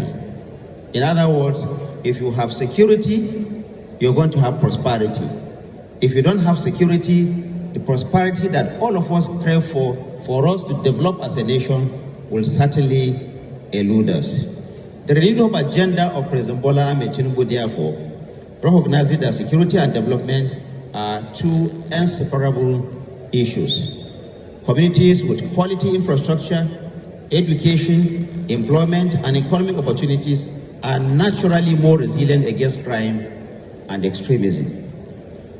This understanding informs that we have heard also from the Deputy Speaker the establishment of the Ministry of Regional Development, which is strengthening the coordination amongst all the regional development commissions throughout this country. President Bola Ahmed Tinubu met only one when he took office. Now, or rather two, now they have been expanded. Every region of this country has a development commission to address the yearnings of the people of this country. Across the Southeast, and indeed the country as a whole, the federal government is investing in major road projects, rail modernization, power infrastructure, and digital connectivity to improve mobility, facilitate commerce, and attract private investment. For the first time in our history, we are seeing a massive, ambitious infrastructure development, especially in the southeastern part of the country, unprecedented. I was on a tour of Enugu State and Ebonyi State last year, and what we have seen is a massive connectivity amongst all these states, among these cities, so that they can continue to thrive and do their businesses as it should be. President Bola Ahmed Tinubu's vision is that every part of this country must benefit from this massive infrastructural development for us to realize our potential as a nation. And indeed, in doing that, the president has also appointed someone from the southeastern part of this region who, indeed, for those who don't know, is also a cousin brother of the governor of Abia State to superintend that massive project. This administration, because the president believes that security cannot be tackled only by the armed forces, only by the security agencies. There must also be a non-kinetic approach to tackle it. And that is why, for the first time, we also have this innovative Nigerian Education Loan Fund project, which has provided opportunity to over 1 million young men and women to be in school today. What the president is saying is that under no circumstance will any young man or woman who has the requisite papers to enroll in tertiary institution is left out of school simply on the account of the inability of his parent or guardian to pay for his tuition or to pay for his upkeep in school. President Bola Ahmed Tinubu is tackling this issue of insecurity from all angles. Today's security challenges are fought not only on the battlefields, but also in the information space, and this is where it matters to me. Criminal groups are increasingly exploiting misinformation, disinformation, and hate speech to spread fear, divide communities, and weaken our national cohesion. It is very easy now for those who don't want us to live in peace to use only their handset or their tablet to spread fear, to spread fake news, to spread disinformation, so that we will lose harmony, that will in turn create the avenue for them to continue to do what they are doing. For us at the Ministry of Information and National Orientation, we have adopted the strategy of ensuring that our young men and women are trained in media literacy. This will help them to discern between what is good news, what is fake news, what is also hate speech. The Federal Ministry of Information and National Orientation, in collaboration with UNESCO, has brought to this country the Media and Information Literacy Institute that will help us to train these young men and women for them to become media literate. One of the biggest challenges that we face as a nation is in the issue of fake news.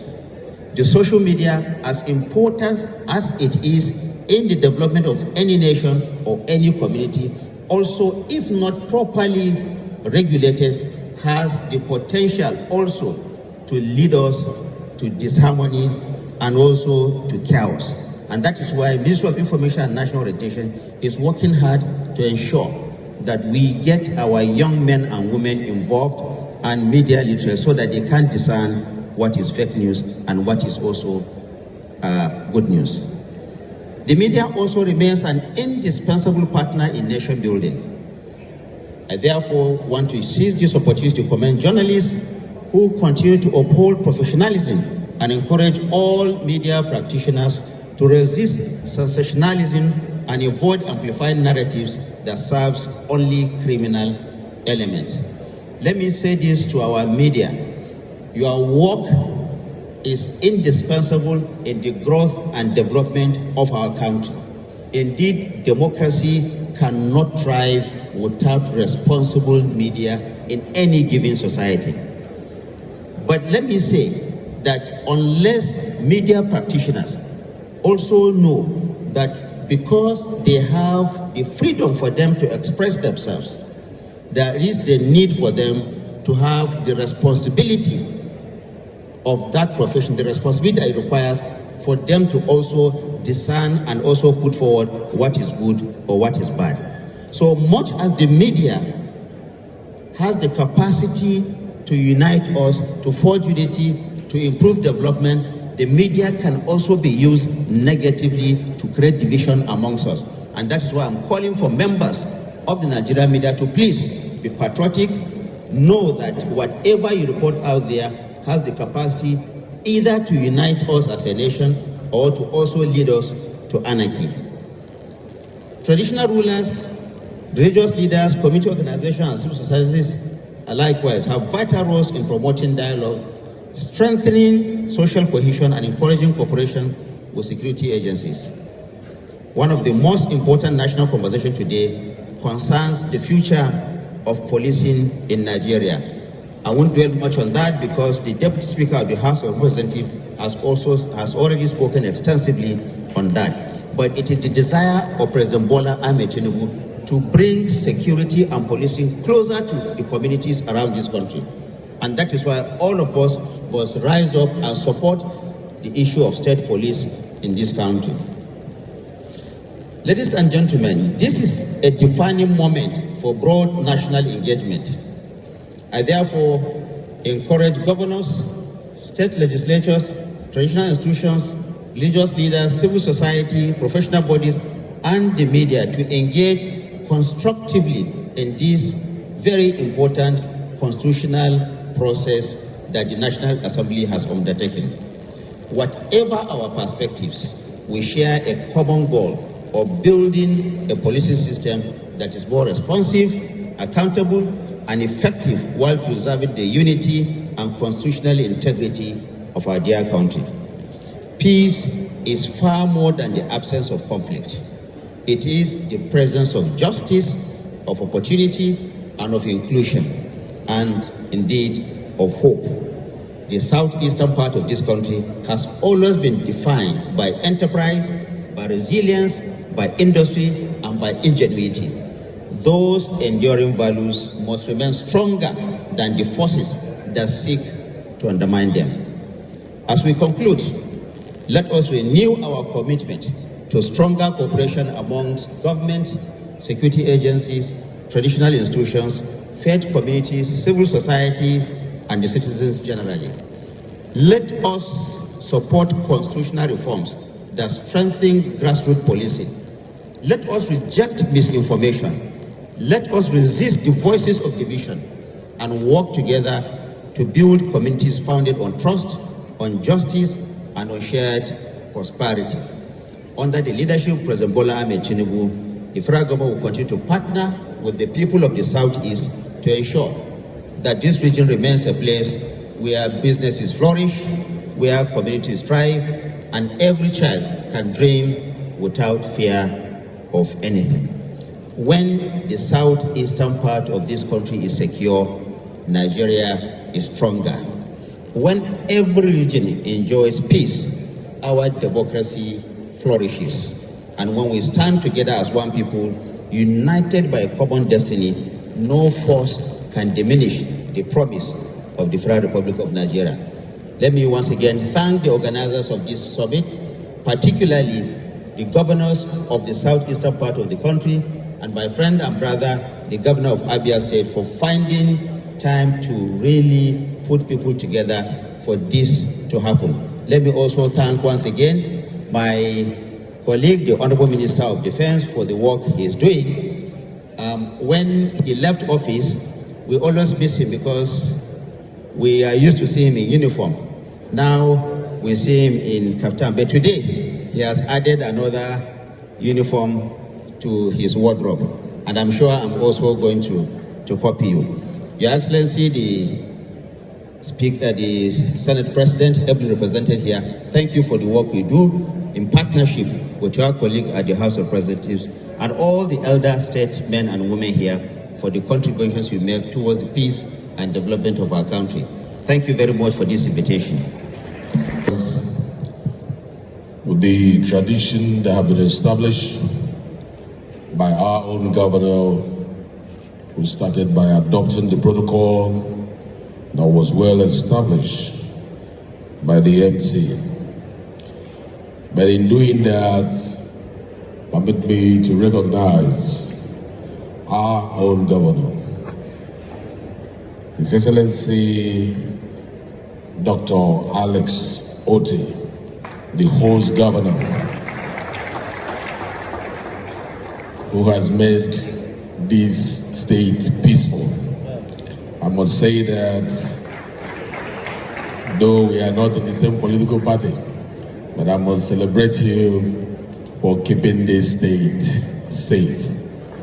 We feel safe at home, and you must be celebrated for that. Let me also recognize the convener of this awesome project, my own brother and friend, the Minister of Defense, who is looking like one of us, who will change your name and give you a koro before you go. Yes. Our fathers are here, and we have seen all of you that have paid great price, like the great Hejirika, the great Ikewachuku, and all the fathers who are here. Please allow me to remain on this tradition that has been established by the governor of our state, so that for the want of time we'll continue. But I will not do that without recognizing the chairman of the National Assembly, which is the president of the Senate, ably represented by my own brother, Senator Yaradua. There is something I want us to do, and that is by standing for 1 minute silence for all those who lost their lives in protecting our lives and properties, and all those soldiers who fought hard, the police who fought hard, and they lost their life, and those who lost their life to insecurity. May we rise for 1 minute silence in honor of these sacrifices.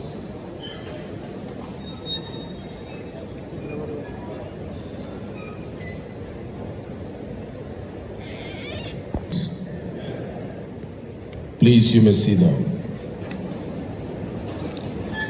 Security is not the absence of violence, but the capacity of government to protect every citizen. I must commend again the Ministry of Defense and the Office of the Senior Special Assistant to the President on Community Engagement, Southeast, for convening this important summit. The team appropriately recognizes that the security challenges confronting our region cannot be resolved by any single government institution or security agency alone. These summits must produce a practical regional framework that clearly identifies responsibilities, establishes measurable timelines, and strengthens coordination among the federal government, the 5 Southeast states, security agencies, traditional institutions, communities, as well as the private sector. The urgency is evident. Nigeria continues to confront diverse security complexities. Available conflict data by ACLED indicates disturbing numbers across the country. I do not need to bore you with these numbers, but those figures remind us that insecurity is not an abstract policy problem. It represents families shattered. It represents livelihoods destroyed and communities forced to live in fear. The Southeast has experienced its own difficult manifestation of this national crisis. The region has witnessed politically motivated violence, attacks on security personnel and public facilities, kidnapping for ransom, cultism, criminal occupation of forests, illegal arms circulation, the violent enforcement of unlawful sit-at-home directives. These things we must mention. The 2025 security assessment by ACLED also estimated that violence associated with sit-at-home enforcement and related confrontations has resulted in more than 700 deaths since 2021. It also estimated cumulative economic losses exceeding 7.6 trillion naira. Whatever reservation may exist about individual estimates, the reality is undeniable. Far-driven commercial shutdowns have damaged businesses, interrupted schooling, restricted healthcare access, and weakened investor confidence. The Southeast cannot prosper while its productive citizens are afraid to travel, open their shops, cultivate their farms, or invest their capital. Our people are historically known for enterprise, known for innovation, known for resilience. Protecting that productive energy must be treated as both a security priority and an economic necessity. Ladies and gentlemen, that's why the collaborative effort of several Southeast stakeholders, with their collaborative effort, I was able to launch, the Peace in Southeast project, a people-centered, non-kinetic peace-building initiative founded on the conviction that lasting security cannot be achieved through force alone, through kinetic approach alone. I speak complements the effort of our gallant security agencies by addressing the underlying drivers of conflict through dialogue, through reconciliation, through community engagement, through youth empowerment, economic inclusion, and strategic partnership. Built on 8 thematic pillars, the initiative brings together government, traditional institutions, religious leaders, civil society, the private sector, women and young people to restore trust, rebuild fractured communities, and create opportunities that make peace attractive and sustainable. Our goal is simple but profound: to replace fear with hope, division with unity, and violence with shared prosperity. Because the future of the Southeast depends not only on defeating criminality, but also on winning the hearts and minds of our people. I'm sure a lot of people in this room would like to talk about regional security architecture. What do I have in mind with regards to that? First, the 5 Southeast states should establish a permanent Southeast security coordination and intelligence framework. Criminal networks do not recognize state boundaries, like have been said here over and over. A kidnapper may commit a crime in one state, like that happened in Enugu State, hold victims in the forest of another state, and move proceeds through a 3rd state. Our response must therefore be regional. And I thank the Deputy Governor of Enugu State for highlighting that during his speech. The framework should include a joint intelligence fusion mechanism, interoperable communication system, coordinated patrol along interstate routes, a shared database of wanted person and criminal network, and harmonized procedures for rapid response. Every distress call must reach the nearest capable security formation, irrespective of jurisdiction. Security agencies should also deepen intelligence-led operations. Checkpoints alone cannot defeat mobile and technologically enabled criminal groups. We require drones, geospatial mapping, forensic capability, automated vehicle identification that have been mentioned by Enugu State Deputy Governor, who I was wondering if he was reading my speech. Emergency communication system and professionally managed surveillance infrastructure. Ladies and gentlemen, technology, however, cannot replace community trust. Residents usually know when strangers enter their forest, when abandoned buildings become criminal camps, and when unusual arms move through their communities. They will provide information only when they believe their identity will be protected and their reports will lead to responsible action. We must consequently establish secure community reporting channels, protect informants, and strengthen collaboration with traditional rulers, town union, youth organization, women groups, transport union, and neighborhood association. I'm sure I will not leave this stage without most of you wondering what we have done with constitutional policing reforms. As the chairman of the Constitution Review Committee, as chairman of this committee on review of the Constitution, I recognize that Nigeria's centralized policing structure is increasingly unable to provide the local knowledge, the personnel strength, and the response time that is required by a federation of our size and complexity. We're talking about a nation with about 923,977 square kilometers. It is no longer enough. This is why the National Assembly has continued to advance constitutional reforms for the establishment of a state police, accompanied by strong safeguards against political abuse. When I was pushing for this agenda, a friend of mine and some of the well-wishers said, "We are pushing for your state governor to have the control of state police. He's going to arrest you." I said, "No, Governor Alexotti, he's not going to arrest me when I give him state police." So that fear has kept us from making sure that this state police becomes what it's supposed to be. Moreover, we don't make law for ourselves. We make law that will outlive us in our office. We make laws for the society that we govern. The new executive bill, HB 2797, establishment of state police services and other related services, speaks directly to one of the Nigeria's greatest security challenges, response time.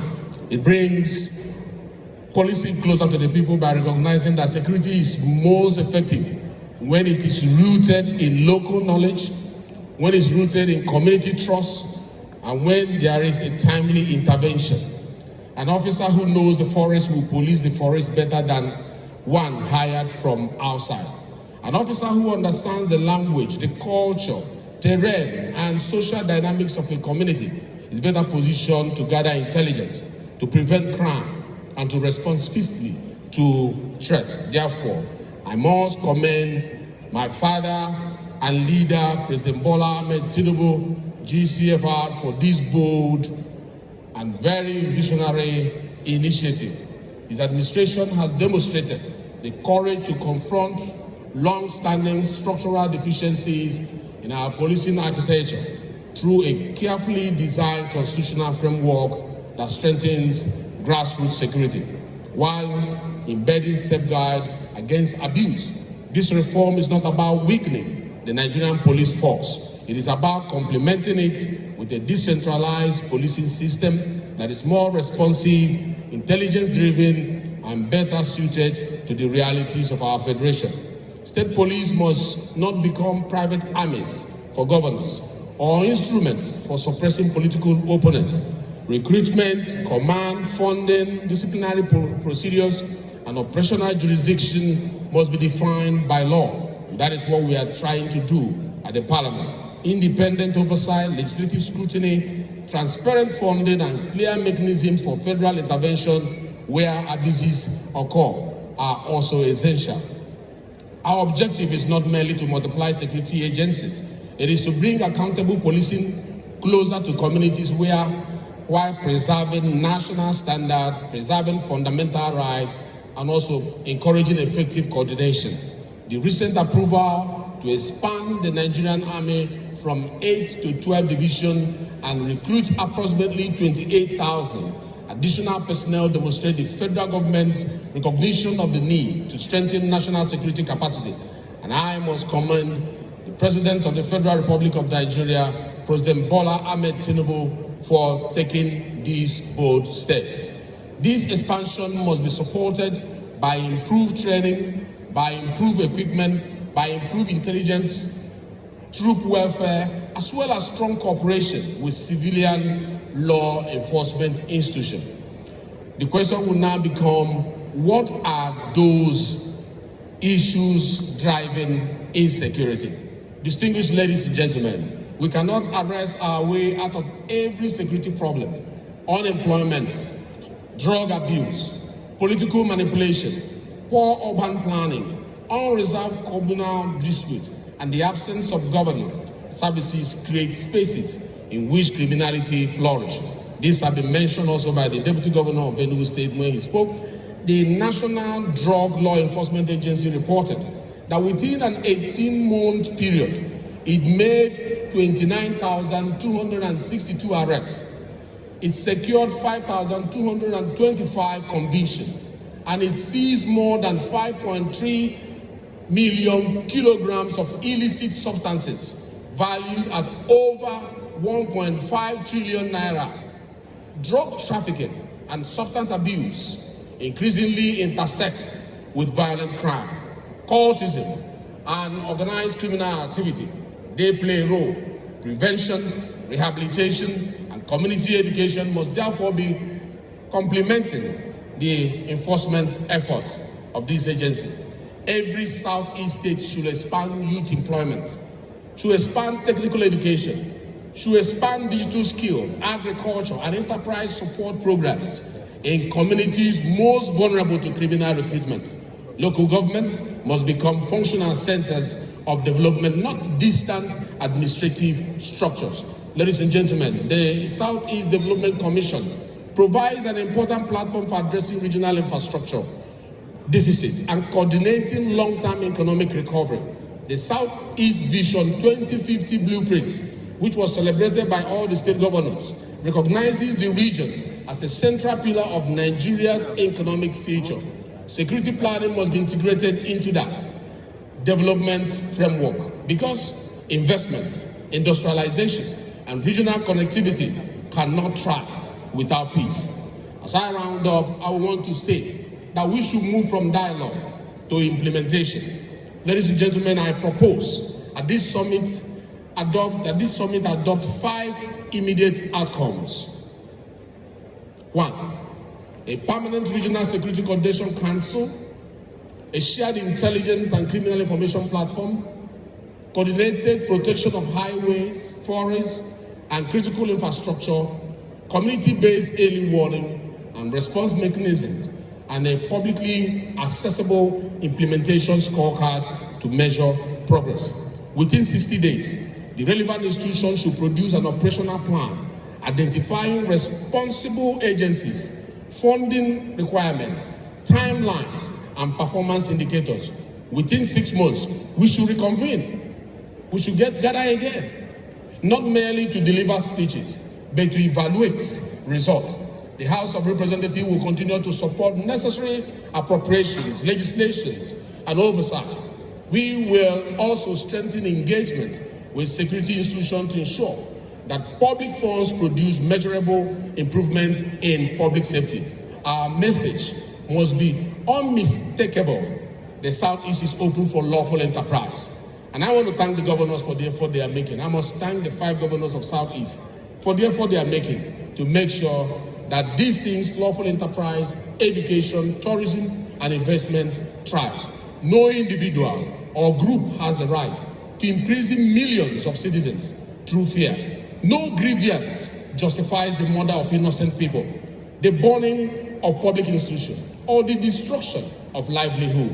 Yet our response must also communicate that government will listen, that justice will be pursued, that rights will be protected, and legitimate concerns will be addressed through constitutional and democratic channels. Working together, we can restore confidence, we can reclaim our communities, and we can build a Southeast in which our children can learn, our traders can prosper, our farmers can work, and every citizen can move without fear. I want to thank you for listening. God bless Abia State. God bless the Southeast. God bless the Federal Republic of Nigeria. Love, as she makes her way to also lend her voice on this conversation by way of giving her goodwill message. Thank you so much.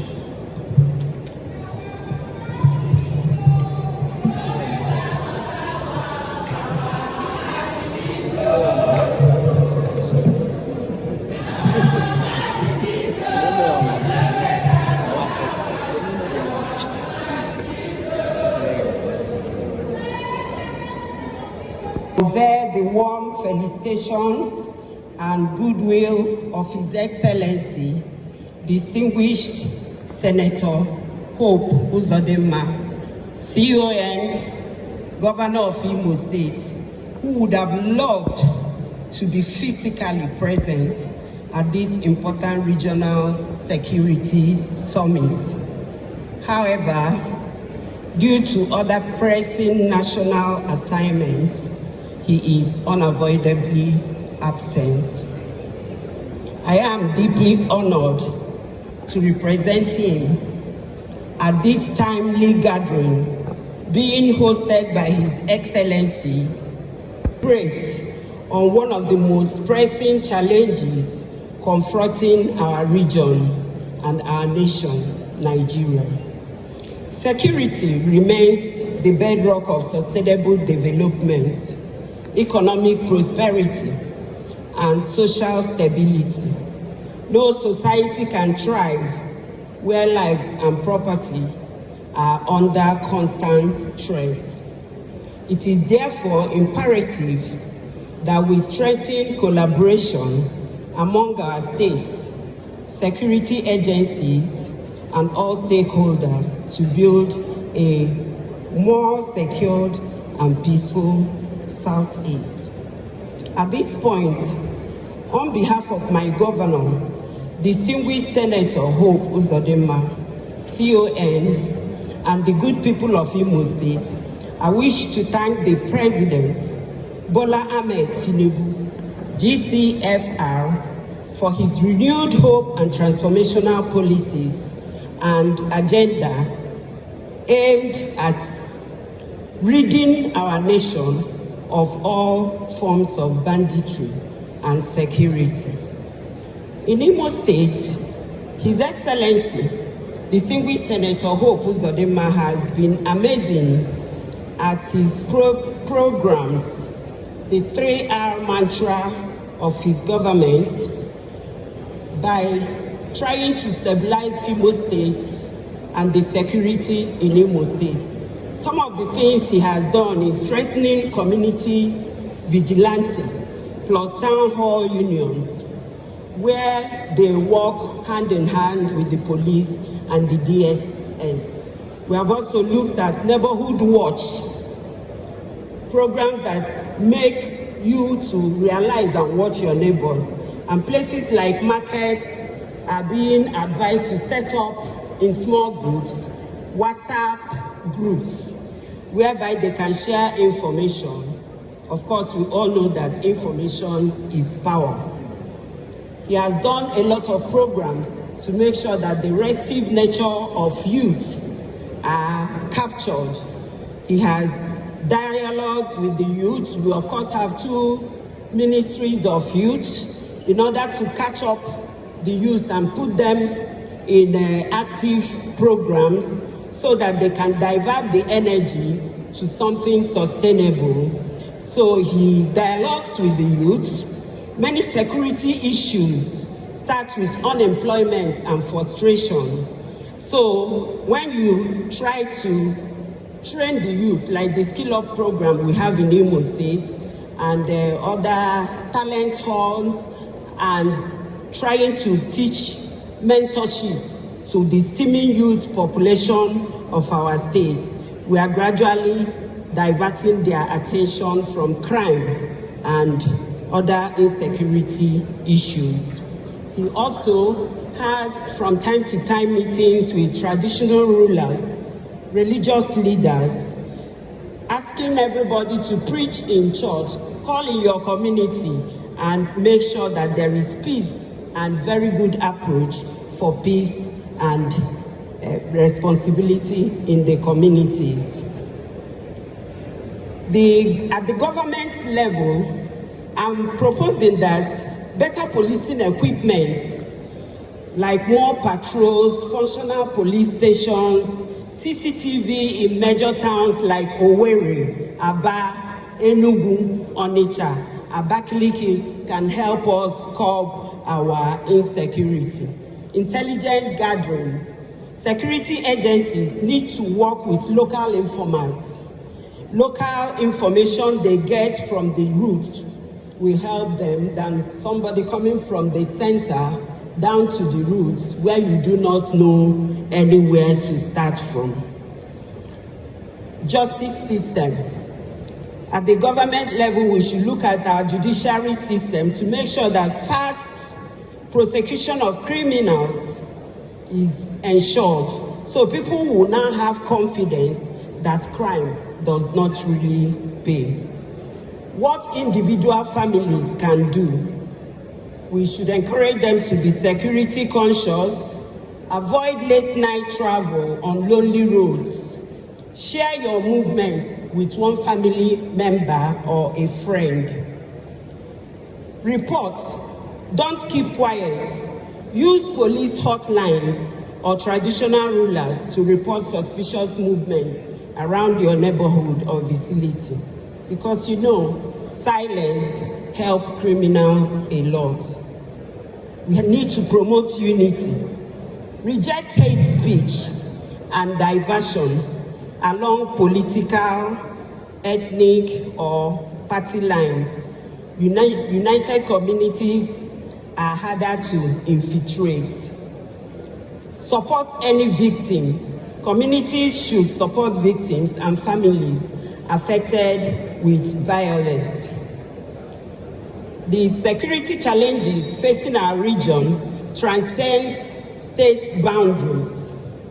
Criminality, violent extremists, kidnapping, armed robbery, and other emerging threats require coordinated intelligence sharing, joint operations, community engagement, and innovative policy responses.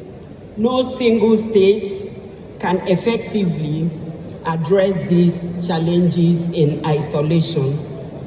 Under the leadership of Governor Hope Uzodinma, Imo State remains committed to supporting all lawful efforts aimed at protecting lives and property.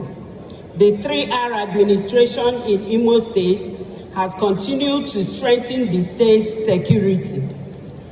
These efforts reflect our firm belief that peace and security are shared responsibilities. This summit provides again an invaluable opportunity to exchange ideas, develop practical strategies, and deepen regional cooperation. Beyond identifying challenges, our focus must be on implementing sustainable solutions that restore public confidence, attract investments, create employment opportunities, and foster inclusive development across the Southeast. On behalf of His Excellency, Distinguished Senator Hope Uzodinma, CON, I reaffirm the commitment of the government of Imo State to working closely with our sister states, the federal government, and all relevant stakeholders in advancing regional peace, stability, and development. I congratulate the governor and people of Abia State for hosting this important summit and appreciate all participants for their dedication to building a safer and more prosperous region. May the deliberation of this summit produce practical recommendations that will strengthen regional security, promote unity, and guarantee lasting peace for people. Thank you, and may God bless the Southeast and Federal Republic of Nigeria. Thank you. Our next goodwill message will be taken from an illustrious son of Abia State, the Deputy Speaker, House of Representatives. His Excellency Barrister Ifeanyi Osai. Please, your hands together as we welcome him for his goodwill message. We can do better, please. Another round of applause.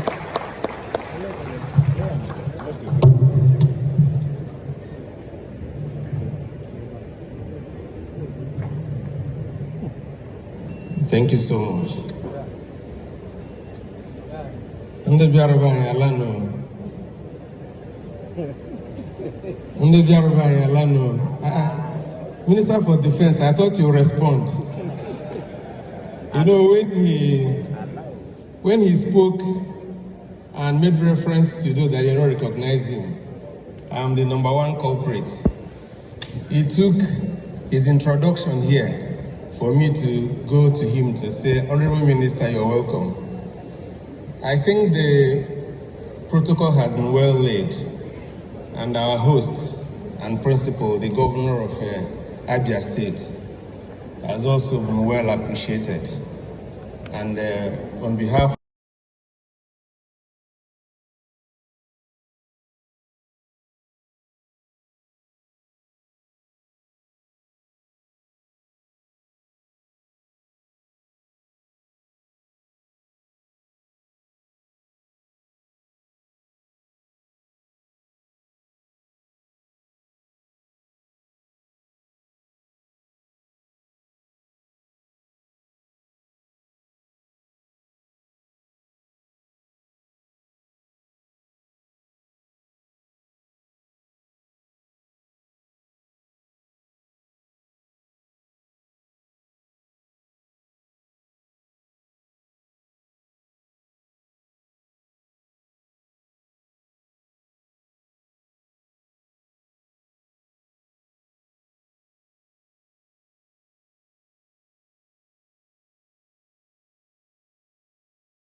To request that we appreciate the representative of His Excellency, the Executive Governor of Enugu State.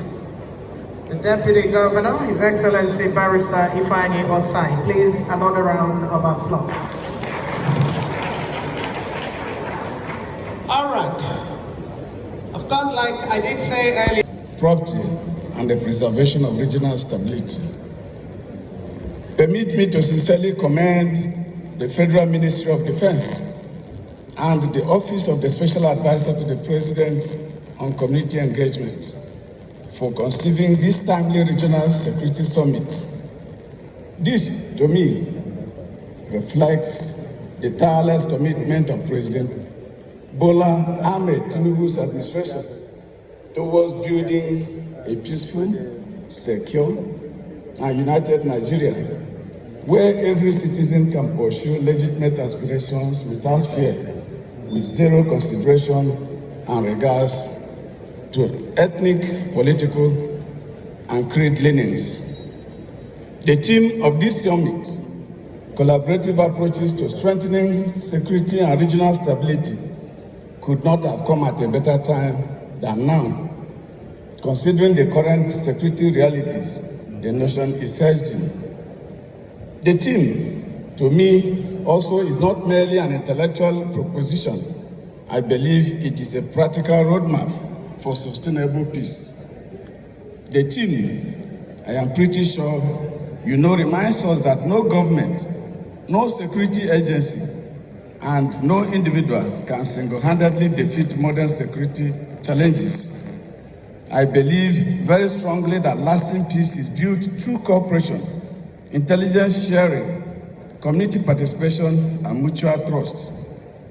This is the strategy we have adopted in Ebonyi State, and it is worthy export approach. Distinguished ladies and gentlemen, I must inform us that security remains the bedrock upon which economic prosperity, infrastructure development, educational advancement, healthcare and delivery, and social harmony are built. Conversely, where insecurity thrives, development retreats. Investors become reluctant. Farmers abandon their farms. Businesses close their doors, and hope gradually gives way to despair. It is against this backdrop that my administration, under the People's Charter of Needs agenda, resolved from its 2023 inception that the protection of lives and property must remain one of the foremost responsibilities of government. How we fared better for 3 years on the saddle. Ebonyi State stands as one of the safest and most peaceful states in Nigeria, not by coincidence, but through deliberate leadership, strategic investments, effective collaboration with security agencies, and the collective support of our peace-loving people. This is by no means an exaggeration. Aware of the changing dynamics of crime and criminality, we have in Ebonyi continued to strengthen the operational capacity of our security architecture through unprecedented investments in modern security infrastructure. Last month, our administration procured and distributed operational Toyota Hilux vans, vehicles to various security and law enforcement agencies across the state to improve mobility, rapid response capability, and effective patrol of both urban and rural communities. Beyond mobility, we have embraced technology as a critical instrument in modern policing. We invested in sophisticated surveillance camera systems, strategically positioned to monitor critical infrastructure, public institutions, and major entry points into our state. These surveillance facilities have significantly enhanced intelligence gathering, crime detection, and emergency response in the state. Knowing fully that today's security challenges require advanced technological solutions, Ebonyi State also deployed modern surveillance drones capable of monitoring difficult terrains, forests, highways, and vulnerable locations. These technologies now complement the exceptional professionalism of our gallant security personnel who continue to make enormous sacrifices for the safety of our people. As the opposition and enemies of progress would think, these investments are not mere acquisitions of equipment. They represent our bold steps and commitment to creating a security ecosystem where criminals have no hiding place and law-abiding citizens can live, work, and invest with confidence.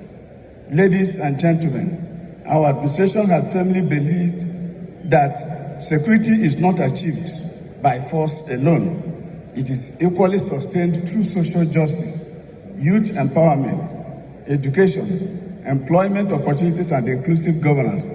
Of course, that explains why the People's Charter of Needs agenda places enormous emphasis on human capital development, economic empowerment, infrastructural renewal, educational reforms, healthcare expansion, and rural development. We are 24 hours guided by the fact that when people are empowered with education, vocational skills, employment opportunities, and access to entrepreneurship, they become stakeholders in peace rather than instruments of violence. Additionally, when people experience the dividends of democracy through roads, schools, hospitals, stable power and energy supply, functional water supply and sanitation, and economic opportunities, they naturally become partners in safeguarding those investments. This is practically the Ebonyi governance model, which we have tried successfully within the last 3 years and some months in office. Our interventions are driven by the truism that security begins not only in military formations, but also in our homes, schools, churches, markets, communities, and institutions.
Must see security as a collective responsibility. Every village must become the eyes and ears of security agencies. Every community leader must become an ambassador of peace. Every youth must reject violence and embrace constructive engagement. Permit me to also appreciate the extraordinary sacrifices of our gallant officers and men of the armed forces, the Nigerian Police Force, the Department of State Security, the Nigerian Security and Civil Defense Corps, the Federal Road Safety Corps, the Nigerian Immigration Service, the Nigerian Correctional Service, local security outfits, and every patriotic citizen working tirelessly to keep our communities safe. Acknowledged is the fact that many have paid the supreme price in defense of our nation, while many continue to work under extreme difficult circumstances. Their courage, patriotism, and undiluted dedication deserve our deepest appreciation and continuous support. As leaders, we owe them not only our gratitude, but also the provision of adequate logistics, modern equipment, quality welfare, and an enabling operational environment. Distinguished ladies and gentlemen, as we deliberate in this summit today in Umuahia, our discussions must, I repeat, must produce practical solutions capable of strengthening our collective resolve against insecurity.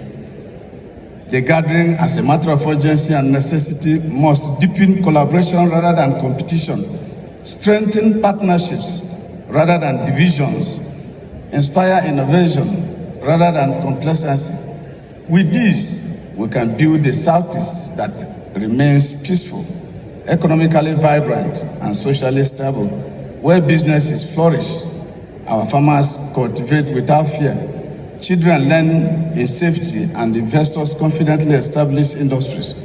On behalf of the government and the good people of Abia State, I reaffirm our commitment to supporting every legitimate initiative aimed at strengthening national security, promoting regional peace, and safeguarding our collective future. I pray God Almighty continues to bless our armed forces, bless all our security agencies, bless Abia State, and bless the Federal Republic of Nigeria. I thank you all.